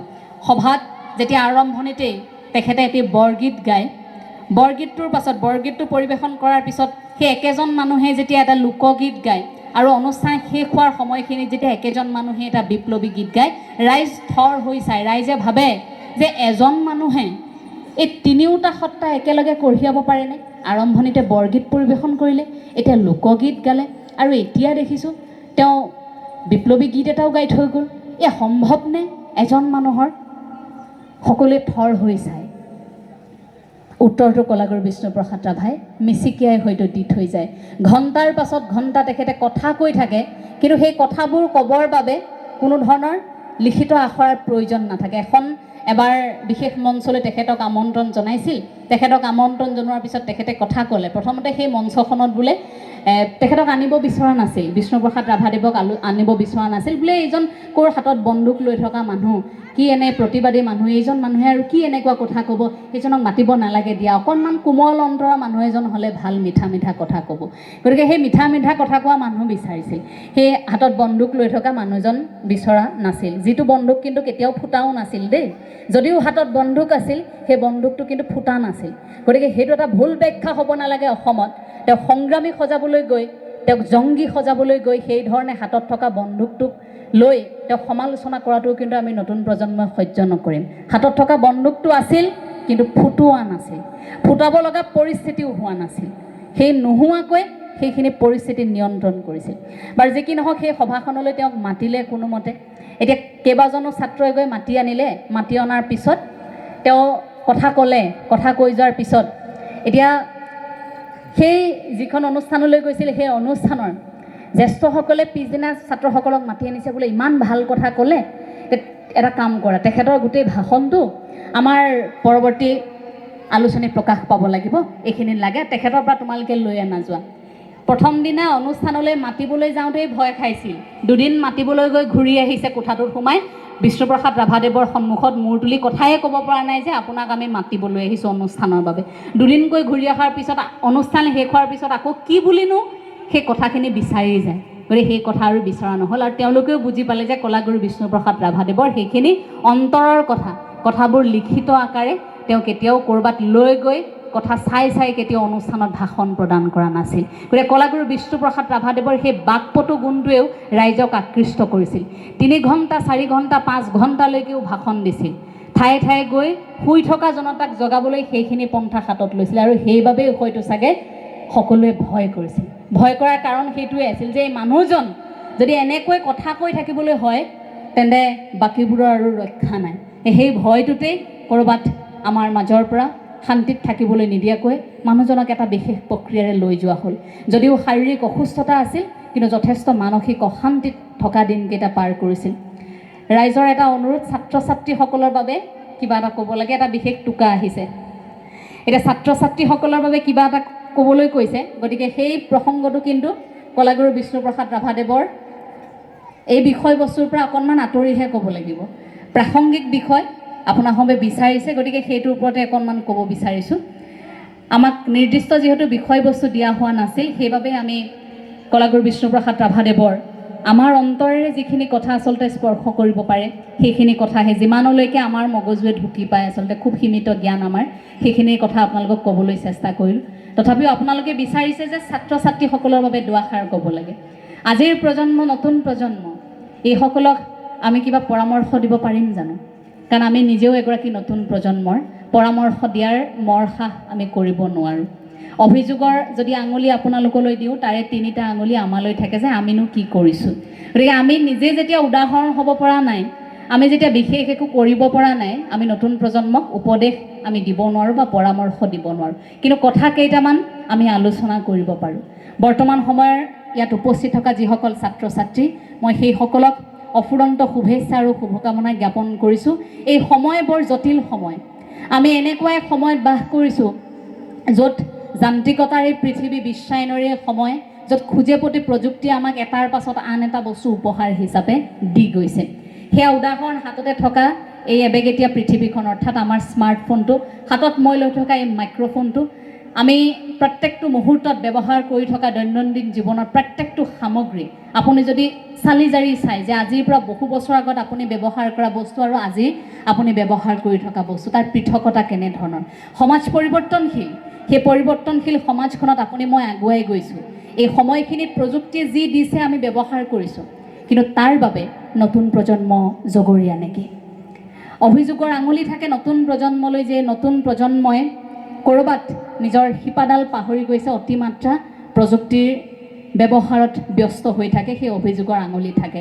কিন্তু সেই কথাটো এক পক্ষৰ পৰা চাবলৈ গ'লে এনেকুৱা হয় যে আমাৰ এই নতুন ল'ৰা ছোৱালীখিনিক, আমাৰ উঠি অহা প্ৰজন্মই অতি বেছিকৈ মোবাইল চাই, টিভি চাই বা অতি বেছিকৈ এনেধৰণৰ সামগ্ৰীবোৰ ব্যৱহাৰ কৰে বুলি আপুনি মই সততে সমালোচনা কৰি থাকোঁ, হয়।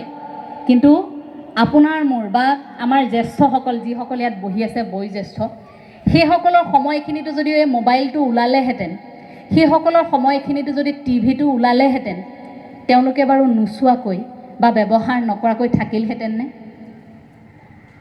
আমি আজি ফেচবুকটো ব্যৱহাৰ কৰিছোঁ, ইনষ্টাগ্ৰাম ব্যৱহাৰ কৰিছোঁ, ইউটিউব ব্যৱহাৰ কৰিছোঁ, আমি ইণ্টাৰনেট ব্যৱহাৰ কৰিছোঁ। আমাৰ ককা ডেকা হৈ থাকোঁতে, মোৰ ককা যদি ডেকা হৈ থাকোঁতে সেই সময়তে ফেচবুক, ইউটিউব, ইনষ্টাগ্ৰাম থাকিলহেঁতেন, মোৰ ককাই ব্যৱহাৰ নকৰিলেহেঁতেন নেকি? মোৰ ককাইটো ব্যৱহাৰ কৰিলেহেঁতেন, মোৰ আইতাই ব্যৱহাৰ কৰিলেহেঁতেননে? তাৰ বাবে নতুন প্ৰজন্ম জগৰীয়ানে? প্ৰযুক্তিৰ প্ৰত্যেকটো অৱদান আমালৈ আগবঢ়াই দিয়া হৈছে, মানুহে সৃষ্টি কৰিছে, তাক আমি ব্যৱহাৰ কৰিছোঁ। এতিয়া আমাৰ মাজত প্ৰত্যাহ্বানটো এইটোৱেই যে আমি তাক কিমান নিয়ন্ত্ৰণ কৰিব পাৰিছোঁ। হয়তো আজিৰ সময়ত ছাত্ৰ ছাত্ৰীসকলৰ বাবে আটাইতকৈ জটিল কথা সেইটোৱেই যে প্ৰযুক্তিৰ নিয়ন্ত্ৰণ আৰু ব্যৱহাৰ সেইটোত আমি ক'ৰবাত উজুতি খাওঁ। সেইটো অকল নতুন প্ৰজন্ম বুলি নহয়, প্ৰত্যেকটো প্ৰজন্মই উজুতি খায় যে আমি কিমান সময় আচলতে মোবাইলটো চাইছোঁ, কিমান সময় টিভি চাইছোঁ, সেইটো আমি নিৰ্ধাৰণে কৰিব নোৱাৰোঁ। কাৰণ ইমান হঠাৎ আমাৰ হাতৰ পৰা সময় ওলাই যায়, ফোনটো চাই থাকোঁতে আমি গম নাপাওঁ, আমি আপোন ভোলা হৈ যাওঁ, সময়টো পাহৰি যাওঁ। সেই নিয়ন্ত্ৰণটো প্ৰথমে ঘৰখনত পিতৃ মাতৃয়ে শিকিব লাগিব। সেই নিয়ন্ত্ৰণটো আমি ভাবোঁ ঘৰখনৰ এটা পৰিৱেশ সৃষ্টি হ'ব লাগিব যে পিতৃ মাতৃয়ে কিমান সময় চাইছে, ঘৰখনৰ জ্যেষ্ঠসকলে কেনেকৈ ইয়াক ব্যৱহাৰ কৰিছে, আৰু তাৰ পাছতহে ঘৰখনৰ কনিষ্ঠসকল আহি পৰে, তাৰ পাছতহে আমাৰ ছাত্ৰ ছাত্ৰীসকল আহি পৰে। গতিকে আৰম্ভণিতে ছাত্ৰ ছাত্ৰীসকলক তই কিয় মোবাইলটো ইমান দেৰি চাই থাক বুলি দুধকা দিয়াতকৈ, দুপিটন দিয়াতকৈ মই ভাবোঁ যে প্ৰথমে পিতৃ মাতৃয়ে সেইটো নিয়ন্ত্ৰণ ব্যৱহাৰ নকৰাকৈ আপুনি মই থাকিব নোৱাৰোঁ। কিন্তু নিয়ন্ত্ৰণ, প্ৰযুক্তিৰ নিয়ন্ত্ৰণ সেইটো আপুনি মই কৰিব পাৰিম। মই এটা কাহিনী কৈছোঁ যে এইটোৰ লগত আমাৰ কিমান বেছি নিবিড় সম্পৰ্ক মোবাইলটোৰ লগত লাহে লাহে হৈছে। এগৰাকী শিক্ষয়িত্ৰী তেওঁ শ্ৰেণীকোঠাত সোমাই গৈ ছাত্ৰ ছাত্ৰীসকলক লিখিবলৈ দিছে যে তোমালোকে এটা টোকা লিখা। টোকাটো লিখা যে মাই উইচ, তোমালোকে লিখা যি তোমালোকে বিচৰা। প্ৰত্যেকেই লিখিছে, নিজৰ নিজৰ কথাবোৰ লিখিছে তাত। সেইদিনা অকণমান দৌৰা দৌৰি হ'ল, গতিকে শিক্ষয়িত্ৰীগৰাকীয়ে বহীখন তাত চাব নোৱাৰিলে, উত্তৰ বহী কেইখন, গতিকে ঘৰলৈ লৈ আহিল। ঘৰলৈ লৈ আহি ঘৰতে প্ৰতিখন তেওঁ উত্তৰ বহী চাইছে, লুটিয়াই লুটিয়াই যেতিয়া চাইছে, লুটিয়াই চোৱাৰ পিছত এখন এনে তেওঁ বহী দেখিছে, সেই এনেকুৱা এটা টোকা দেখিছে, যিটো টোকা দেখি তেওঁৰ চকু পানী নিগৰি আহিছে, তেওঁ চকুলো বাগৰি আহিছে, তেওঁ কান্দিছে। তেওঁ কান্দি থকা দেখি তেওঁ স্বামী কাষতে আছিল, স্বামীয়ে আহি সুধিছে যে তুমি কান্দিছা কিয়? বোলে চোৱাচোন এই ল'ৰাজনে কি লিখিছে। বোলে কি লিখিছে চোৱা। তেওঁ লিখিছে, সেই ছাত্ৰজনে, কণমানি ছাত্ৰজনে সেই বহীখনত লিখিছে যে ভগৱান, মই এটাই বিচাৰোঁ, তোমাক যদি মই কেতিয়াবা লগ পাওঁ, তুমি মোৰ এটা আশা পূৰণ কৰি দিবা, আৰু সেই আশাটো হৈছে যে অহা জনমত মই মোবাইল হ'ব বিচাৰোঁ। মোক আৰু মানুহ কৰি এই পৃথিৱীলৈ নপঠিয়াবা, মোক মোবাইল কৰি পঠিয়াবা। কিয় জানা ভগৱান, মই যেতিয়া ভাগৰুৱা হৈ ঘৰলৈ আহোঁ, ককাৰ ওচৰলৈ যাওঁ, দেখোঁ যে ককাক দেউতাই নতুনকৈ মোবাইল এটা কিনি দিছে, ককাই মোবাইল চাই থাকে। আইতাৰ ওচৰলৈ যাওঁ, আইতাও নতুনকৈ মোবাইলটো চাবলৈ শিকিছে, আইতাও মোবাইল চাই থাকে। খুৰাৰ ওচৰলৈ যাওঁ, খুৰায়ো মোবাইলটো চাই থাকে, খুৰীও মোবাইলটো চাই থাকে। মা দেউতা দুয়োজন মোবাইলতে ব্যস্ত। মই ভাগৰুৱা হৈ তেনেকৈ শুই যাওঁ। মোৰ বৰ বেয়া লাগে। মা দেউতাই বা খুৰা খুৰী বা ককা আইতাই মোবাইলটোক ইমান ভাল পায়নে যে সদায় নিজৰ লগতে ৰাখে। সেয়েহে মই অহাবাৰ যেতিয়া তুমি মোক পৃথিৱীলৈ পঠিয়াবা, তেতিয়া মোক তুমি মোবাইল কৰি পঠিয়াবা, যাতে মই খুৰা খুৰী, মোৰ আইতা ককা মা দেউতাৰ সকলোৰে মৰম অকণমান বেছিকৈ পাওঁ। সেই মোবাইলটোৰ সমান মৰমখিনি মই পালেও হ'ব। এই কথাখিনি পঢ়ি শিক্ষয়িত্ৰীগৰাকী তেতিয়া চকুলো বাগৰিছে, কান্দিছে। আৰু সেই কথাখিনি যেতিয়া তেওঁ স্বামীৰ আগত কৈছে, স্বামীয়ে কৈছে হ'ব পাৰে, তেওঁ হয়তো ঘৰখনত তেনেকুৱা এটা চাগে পৰিৱেশ আছে, সেইকাৰণে তেওঁ ছাত্ৰগৰাকীয়ে লিখিছে, তেওঁলোকৰ ঘৰত চাগে সঁচাকৈ মাক দেউতাকে সময় নিদিয়ে। তেতিয়া শিক্ষয়িত্ৰীগৰাকীয়ে, সেই মহিলাগৰাকীয়ে তেওঁ স্বামীলৈ চাই কৈছে, তুমি তোমাৰ ল'ৰাটোৰ আখৰকেইটাও চিনি পোৱা নাইনে? সেই আনৰ ল'ৰা নহয়, সেই ছাত্ৰজন তোমাৰ মোৰ ল'ৰাই লিখিছে কথাষাৰ। কাৰণ সেই স্কুলখনতে তেওঁলোকৰ ল'ৰাটোকো তাতেই এডমিশ্যন দিছে। গতিকে নিজৰ ল'ৰাটোৱে লিখা সেই কথাকেইষাৰ তেতিয়া দেউতাকৰো চকুলো ওলাইছে, নিজৰ ল'ৰাটোৱে সেই কথাকেইষাৰ লিখিবলগীয়া হৈছে। তেতিয়া পিতৃ মাতৃও অনুভৱ কৰিছে যে আমি ক'ৰবাত সেই মোবাইলটোক কিমান সময় দিছোঁ, সিমানখিনি সময় আমি আমাৰ ল'ৰা ছোৱালীক দিব পৰা নাই। সেইটো কথা তেতিয়া তেওঁ অনুভৱ কৰিছে। ধাৰ কৰা কাহিনী এইটো, কিন্তু এই কাহিনীটোৰ পৰা আমি অনুভৱ কৰিব পাৰোঁ যে এজন সৰু ল'ৰাই, তেওঁৰ মগজুত এইটো স্থিৰ হৈ গৈছে যে মানুহে বা মা দেউতাই মোৰ ঘৰখনে মোবাইলটোক অকণমান বেছি সময় দিয়ে, বেছি ভাল পায়, তাৰ বাবে মই অকণমান মৰম কমকৈ পাইছোঁ। সেইটো আপোনাৰ মোৰ ঘৰখনতো হৈছে নেকি? ছাত্ৰ ছাত্ৰীসকলক কোৱাৰ সমান্তৰালকৈ অভিভাৱকসকললৈ প্ৰশ্ন যে আপোনাৰ ঘৰখনতো তেনেকুৱা পৰিৱেশ হৈছে নেকি? যদি হৈছে তেন্তে তাক নিয়ন্ত্ৰণলৈ কোনে আনিব? তাক নিয়ন্ত্ৰণলৈ, প্ৰযুক্তিৰ নিয়ন্ত্ৰণ আৰু ব্যৱহাৰ সেইটো আপোনাৰ ঘৰখনলৈ কোনে আনিব? চুবুৰীয়া এজনে গৈ আপোনাৰ ঘৰখনত শিকাবলৈ নাযায় যে এই বস্তুটোৰ নিয়ন্ত্ৰণ বা ব্যৱহাৰ এনেধৰণে হ'ব লাগে, কিন্তু সেইটো আপোনাৰ ঘৰখনতহে সম্ভৱ হৈ উঠিব। আপোনাৰ ঘৰখনত আলোচনাৰ মাধ্যমেৰে আপোনালোকে এটা নিৰ্দিষ্ট পদ্ধতিৰ মাধ্যমেৰে এটা পদক্ষেপেৰে আপোনালোকে সেইটো নিয়ন্ত্ৰণলৈ আনিব, কাৰণ সম্পূৰ্ণ পিতৃ মাতৃৰ ওপৰতে ল'ৰা ছোৱালীৰ ভৱিষ্যত নিৰ্ভৰ কৰে, বিশেষকৈ মাতৃগৰাকীৰ হাতত, কাৰণ মাতৃয়ে আটাইতকৈ ডাঙৰ শিক্ষাগুৰু নহয় জানো। গতিকে সেই মাতৃগৰাকীৰ ওপৰতে সেইখিনি নিৰ্ভৰ কৰে। গতিকে মায়ে সকলো কৰিব পাৰে, মায়ে সকলো জানেৰ পৰা মোৰ মায়ে একো নাজানে এতিয়া, সেই বুলি ভবাৰ দূৰত্বটো এবাৰ ভাবকচোন।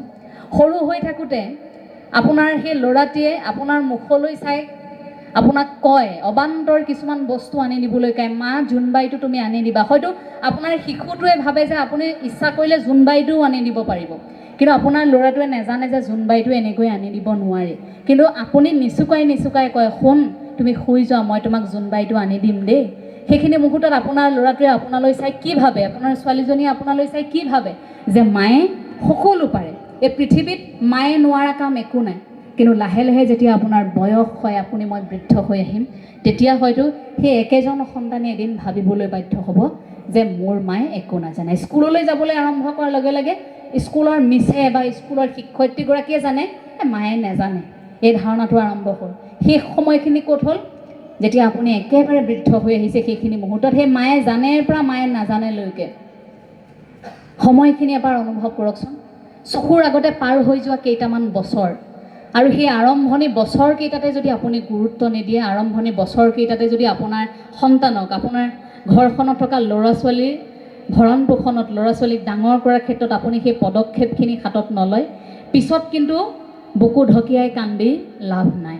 ঘৰখনত সেইবাবেই আধ্যাত্মিক এটা পৰিৱেশৰ সৃষ্টি হওক, মই তাৰ কামনা কৰিছোঁ।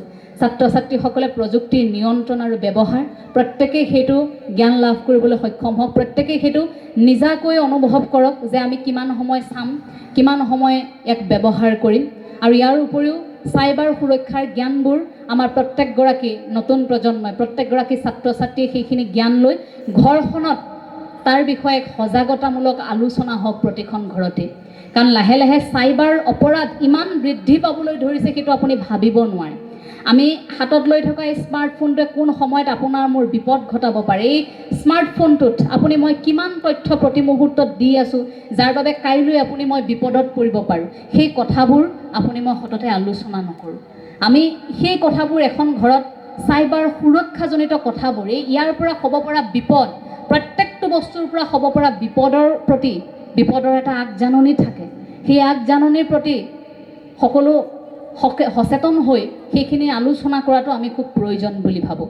ছাত্ৰ ছাত্ৰীসকলৰ ক্ষেত্ৰত সেয়া আমাৰ অনুৰোধ, আৰু লগতে আধ্যাত্মিক এটা চেতনা প্ৰতিগৰাকী ছাত্ৰ ছাত্ৰীৰ মনত থাকক। যি আধ্যাত্মিক চেতনাত থাকে তাৰ কেতিয়াও বিপদ হ'ব নোৱাৰে। সেই মনুষ্যৰ গৈ জীৱনটো অনুভৱ কৰিব পাৰে। আধ্যাত্মিক চেতনা সেই ধৰ্মৰ সৈতে যদিও একে যেন লগা এটা শব্দ, কিন্তু ধৰ্মৰ পৰা পৃথকে থকা এটা বিশেষ শব্দ আধ্যাত্মিকতা, যাৰ অধ্যয়ন গোটেই জীৱনটোতো আমাৰ সম্ভৱ হৈ নুঠে। গোটেই জীৱনটো আধ্যাত্মিকতাক আপোনাৰ মই অনুভৱ কৰি থাকোঁতেই শেষ হৈ যায়। গতিকে সেই আধ্যাত্মিকতাক আমাৰ নতুন প্ৰজন্মই বিশ্বাস কৰক, আধ্যাত্মিকতাক অধ্যয়ন কৰক, তাৰ বাবে অনুৰোধ জনাইছোঁ। আধ্যাত্মিকতাৰ কথা হয়তো ৰাভা জনগোষ্ঠীৰ লোকসকলক নতুনকৈ কোৱাৰ প্ৰয়োজন নাই, কাৰণ আপোনালোকে প্ৰতি মুহূৰ্তত এক বিশ্বাসক আপোনালোকে জীয়াই ৰাখে। নিজক বিচাৰি ফুৰাৰ এখন যুঁজ, য'ত আত্মাৰ চেতনাক উপলব্ধি কৰা হয় যে আপুনি মই জীয়াই আছোঁ, কিবা এটা কঢ়িয়াই ফুৰিছোঁ, যিটো শেষ হোৱাৰ লগে লগে আপুনি মই আজি এই মুহূৰ্ততে ইয়াৰ পৰা নোহোৱা হৈ যাম। গতিকে সেইটো থকালৈকে, সেই আত্মা থকালৈকেহে আপুনি মই এজন মানুহ হৈ আজি জীয়াই আছোঁ। অলপ দেৰি নহ'লে ইয়াৰ পিছতে আপুনি মই এটা মৃতদেহ হৈ পৰিম। গতিকে জীয়াই থাকোঁতে সেই অনুভৱটো যে আত্মাৰ চেতনাক উপলব্ধি প্ৰত্যেকেই যদি কৰিব পাৰে, আমাৰ ছাত্ৰ ছাত্ৰীসকলে যদি কৰিব পাৰে যে আমি ভিতৰত কঢ়িয়াই ফুৰা এই আত্মা, ইয়াৰ চেতনাটোক আমি উপলব্ধি কৰিব লাগে, সেইটোৰ শুদ্ধতাটোৰ বিচাৰ আমি কৰিব পৰা হ'ব লাগে। গতিকে সেই সময়খিনিলৈকে আমি গতি কৰিব লাগে। সেইখিনি আলোচনা হওক প্ৰতিখন ঘৰত, আধ্যাত্মিক চিন্তা চৰ্চাৰ ভেটি প্ৰতিখন ঘৰত গঢ়ি উঠক, তাৰ অনুৰোধ জনাইছোঁ। ভাল আৰু বেয়াৰ বিচাৰ আমি প্ৰত্যেকেই কৰিব পাৰোঁ, আৰু সেইবাবেই নেকি আমি কওঁ এইটো ভাল এইটো বেয়া। যদি আমি বিচাৰ কৰিব নোৱাৰিলোহেঁতেন তেতিয়া হয়তো সেইটো আমি নকলোৱেহেঁতেনে যে সেইটো কেনেকুৱা ধৰণৰ কাম। যদি আমাৰ মগজুৱে, আমাৰ মনে আমি গমেই পাইছোঁ যে এইটো ভাল আৰু এইটো বেয়া, তেন্তে সেইটো আমি কৰিবলৈ আগবাঢ়িছোঁ কিয়, সেইটোৱে আমাৰ এটা প্ৰত্যাহ্বান হৈ পৰে। আমি জানো এইটো বেয়া, কিন্তু আমি কৰি দিওঁ। আমি জানো এইটো ভাল, কিন্তু কৰিবলৈ আমি থমকি ৰওঁ। গতিকে সেইটোত যেতিয়া বিচাৰ কৰিব পাৰোঁ, আমি মনেৰে বিচাৰ কৰিব পাৰোঁ হৃদয়খনেৰে, সেইটো কৰাত আমাৰ আপত্তিটো ক'ত? গতিকে সেইটোৰ ক্ষেত্ৰত আমি ভাবোঁ যে আধ্যাত্মিক চেতনাই সেই ভাল বেয়াৰ বিচাৰ কৰাৰ ক্ষেত্ৰত প্ৰতিগৰাকীক সদায় সহযোগিতা আগবঢ়ায়। গতিকে প্ৰতিখন ঘৰত ৰাভা জনগোষ্ঠীয় পৰম্পৰাৰে আপোনালোকৰ আধ্যাত্মিক চেতনা শিপোৱা যিবোৰ কাম আছে, সেইবোৰ কাম প্ৰতিখন ঘৰত নতুন প্ৰজন্মক শিকিবলৈ বাধ্য কৰোৱাওক। ঘৰখনত সেই কথাবোৰৰ আলোচনা হওক। এটা নিৰ্দিষ্ট দিনত গৈ সেই পূজাখনত অংশ লোৱা, নিৰ্দিষ্ট দিনত আধ্যাত্মিক অনুষ্ঠানটোত অংশ লোৱাৰ বিপৰীতে ঘৰখনৰ পৰা সেই জাগৰণৰ সৃষ্টি হওক। জাতীয়তাবাদৰ পোখা মেলক প্ৰতিগৰাকী নতুন প্ৰজন্মৰ মাজত। কলাগুৰু বিষ্ণুপ্ৰসাদ ৰাভাদেৱে যেনেকৈ ছাত্ৰ জীৱনৰ পৰা জাতীয়তাবাদী চিন্তাধাৰাক লৈ সেইখিনি আৰম্ভ কৰিছিল, আমি নতুন প্ৰজন্মই নোৱাৰিম কিয়? আমাৰ জাতীয়তাবাদ কিয় এটা নিৰ্দিষ্ট সংগঠনৰ সভাপতি সম্পাদক হ'লেহে আমাৰ জাতীয়তাবাদ গা কৰি উঠে, নহ'লে আমি জাতীয়তাবাদী আদৰ্শক যেন বুজিবই নোখোজোঁ। এটা নিৰ্দিষ্ট অনুষ্ঠানত হ'লেহে বা কথা কৈ থকাৰ সময়খিনিতহে আমাৰ জাতীয়তাবাদ নেকি? আমাৰ অন্যান্য সময়খিনিত আমাৰ জাতীয় চেতনা, জাতীয়তাবাদ আমাৰ কলৈ যায়? এই ক্ষেত্ৰত মই ৰাভা জনগোষ্ঠীৰ নতুন প্ৰজন্মক বিশেষকৈ অনুৰোধ জনাব বিচাৰিছোঁ, ভাষা, সংস্কৃতি, সাজ পোছাক আৰু পৰম্পৰা এইবোৰ ৰক্ষাৰ ক্ষেত্ৰত ৰাভা জনগোষ্ঠীৰ প্ৰতিগৰাকী নতুন প্ৰজন্ম একেবাৰে সক্ৰিয় হৈ উঠক। যদি ক'ৰবাত কোনোবাই ভুল কৰিছে, ৰাভা জনগোষ্ঠীৰ নতুন প্ৰজন্মই সেইটো আঙুলিয়াই দিয়ক। যদি কোনোবাই আপোনালোকৰ এই পাজাৰখনক বিকৃত কৰিবলৈ চেষ্টা কৰিছে, প্ৰথমে আমি ভাবোঁ এটা উত্তৰ আপোনালোকৰ পৰা আহক যে এনে কাম আপোনালোকে কেতিয়াও ভৱিষ্যতে নকৰিব। তেনে সকিয়নি আমাৰ নতুন প্ৰজন্মৰ পৰা আহক। কাৰণ লাহে লাহে আমি দেখিছোঁ আমাৰ মাজত থকা একাংশই সাজ পোছাক ভাষাৰ বিকৃতকৰণ কৰিবলৈ আৰম্ভ কৰিছে। সেইবোৰ জীয়াই ৰখাৰ দায়িত্ব কাৰ? প্ৰতিগৰাকী অসমীয়াৰ দায়িত্ব। গতিকে আপোনালোকৰ জনগোষ্ঠীয় যিবোৰ পৰম্পৰা আছে তাক নিখুঁতকৈ পালন কৰাৰ ক্ষেত্ৰত নতুন প্ৰজন্ম মই ভাবোঁ খুব সচেতন হৈ থাকক। ইমান সচেতন হৈ থাকক যাতে আপোনালোকৰ আগত কোনেও বিকৃতভাৱে আপোনালোকৰ পোছাকযোৰ পিন্ধিবও নোৱাৰে, বিকৃতভাৱে ক'ৰবাত লৈ আপোনালোকৰ অনুষ্ঠানৰ বিষয়ে বিকৃত উপস্থাপনো কৰিবলৈ কোনেও যাতে অসমত অন্তত মৰসাহ নকৰে, যাতে ভয় কৰে যে ৰাভা জনগোষ্ঠীৰ এই পোছাকযোৰ আমি বেয়া কৰিব নোৱাৰোঁ। সৰল আৰু দুৰ্বলতাৰ সুযোগ কেতিয়াও আনক ল'বলৈ নিদিব। কাৰণ আমাৰ এই দুৰ্বলতাৰ সুযোগ বহুতে বহু সময়ত ল'লে। অসমীয়া জাতিটো খুব আৱেগিক। আমি বৰ আৱেগেৰে কথাবোৰ প্ৰতি মুহূৰ্তত লওঁ আৰু পাহৰি যাওঁ। আজি ভুল কৰিলে আপুনি কাইলৈ মই ক্ষমা কৰি দিওঁ, সেই কথাটোতে একাংশই চল পায়। আৰু সেই সৰলতাৰ, আপোনাৰ মোৰ সেই সৰলতাৰ, বিশেষকৈ আমি জনগোষ্ঠীয় মানুহবোৰ বেছি সহজ সৰল। গতিকে সেই সহজ সৰলতাৰ সুযোগ লৈ আমাক কোনো মুহূৰ্তত আচলতে বিপথে পৰিচালিত কৰিবলৈ চেষ্টা কৰা হয়। মই সেই ক্ষেত্ৰত ভাবোঁ এই পদক্ষেপটো নতুন প্ৰজন্মই আকৌ লওক। নতুন প্ৰজন্মই সক্ৰিয়তাৰে সেইখিনি কৰক। আৰু ৰাভা জনগোষ্ঠীৰ নতুন প্ৰজন্মলৈ মোৰ আৰু এটি আহ্বান যে প্ৰত্যেকেই গৱেষণামূলক কামবোৰ এতিয়াৰ পৰা আৰম্ভ কৰক। গৱেষণামূলক কামবোৰ এতিয়াও হয়তো সীমিত সংখ্যক ছাত্ৰ ছাত্ৰীয়েহে কৰিছে। গৱেষণামূলক কামবোৰ আৰম্ভ কৰক। ইমানবোৰ পৰম্পৰা আছে। এই যে আৰম্ভণিতে কৈছিলোঁ বৈশাগুৰ কথা, সাঁচি মাৰাংগাৰ কথা কৈছিলোঁ, এই পৰম্পৰাগত প্ৰত্যেকটো আপোনালোকৰ উৎসৱ পাৰ্বণ, প্ৰত্যেকটো নীতি নিয়ম, কাপোৰ সাজৰ পৰা আৰম্ভ কৰি প্ৰত্যেকটো খোজ, সেই সকলোবোৰ অধ্যয়ন কৰিবলৈ চেষ্টা কৰক। ইমানবোৰ আমাৰ জনগোষ্ঠীয় সমল আছে, প্ৰত্যেকৰ ওপৰত গৱেষণামূলক আমি অধ্যয়ন যেতিয়াই কৰিম, সেইবোৰ আপোনাৰ মোৰ ওচৰত থাকি যোৱা তথ্য, তেতিয়া অন্তত ইয়াৰ পিছৰ প্ৰজন্মই সেইখিনি গ্ৰহণ কৰিব।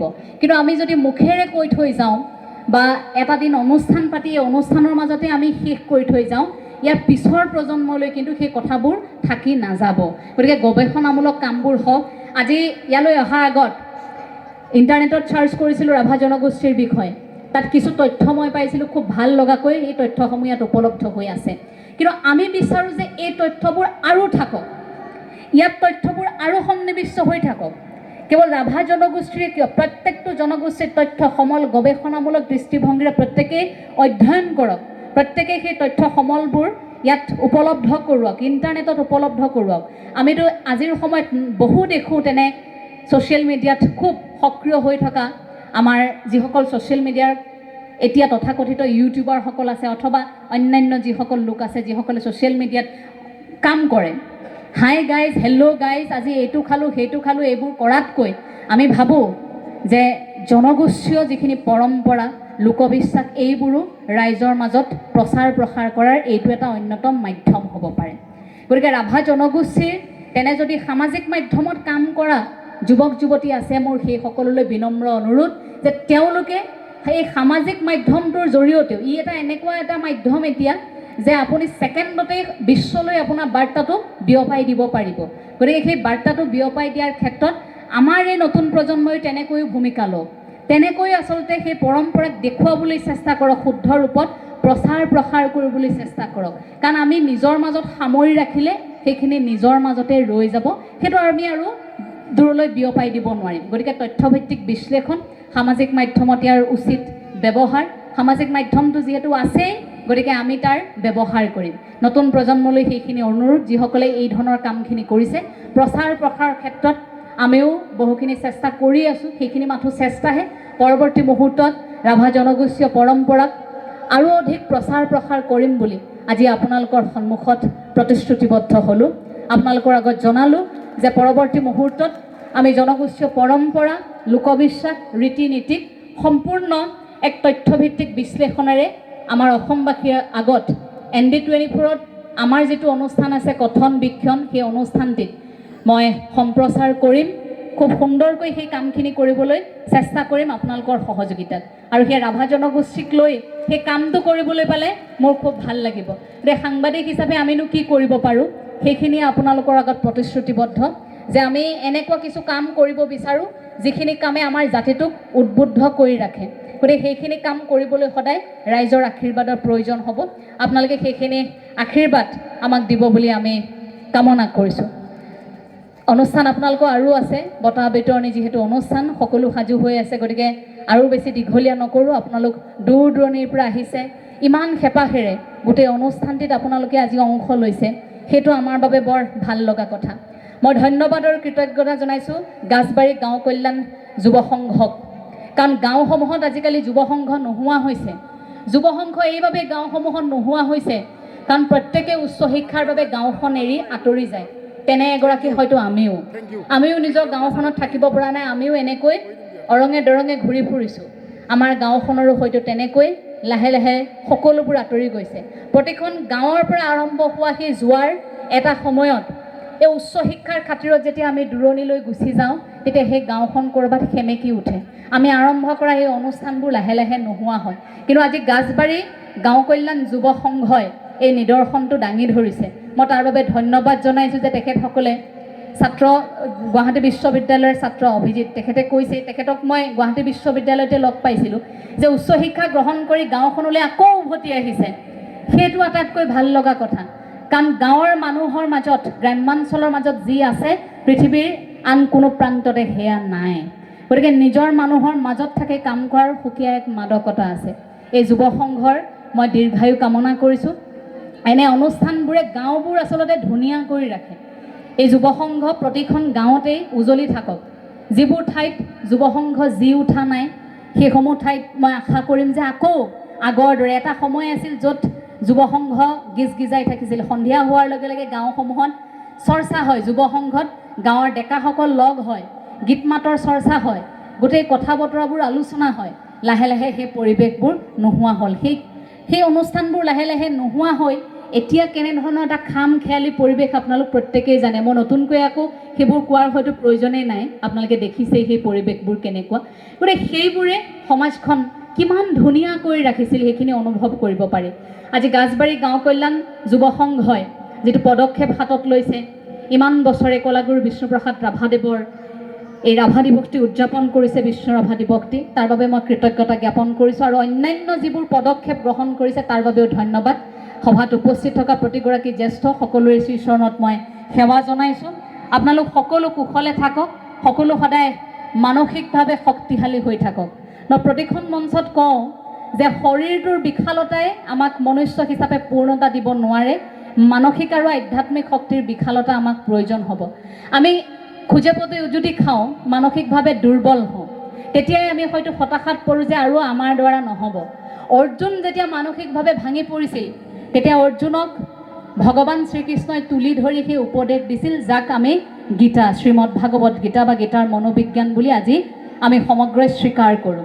গতিকে অৰ্জুন সেইখিনি মুহূৰ্তত মানসিকভাৱে ভাঙি পৰিছিল বাবেই ভগৱান শ্ৰীকৃষ্ণই সাহস দি যি বাণী দিছিল সেয়া আপোনাৰ মোৰ বাবে আজিৰ তাৰিখত প্ৰাসংগিক হৈ আছে।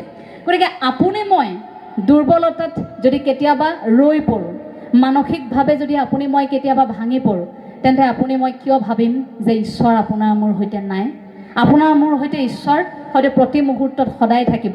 এইবাবেই আপোনাক মোক সমস্যাটো দিছে, হয়তো সেই সমস্যাটো পৰৱৰ্তী মুহূৰ্তত আপুনি মই আৰু অধিক শক্তিৰে সেই সমস্যাটোক যাতে জয় কৰিব পাৰোঁ।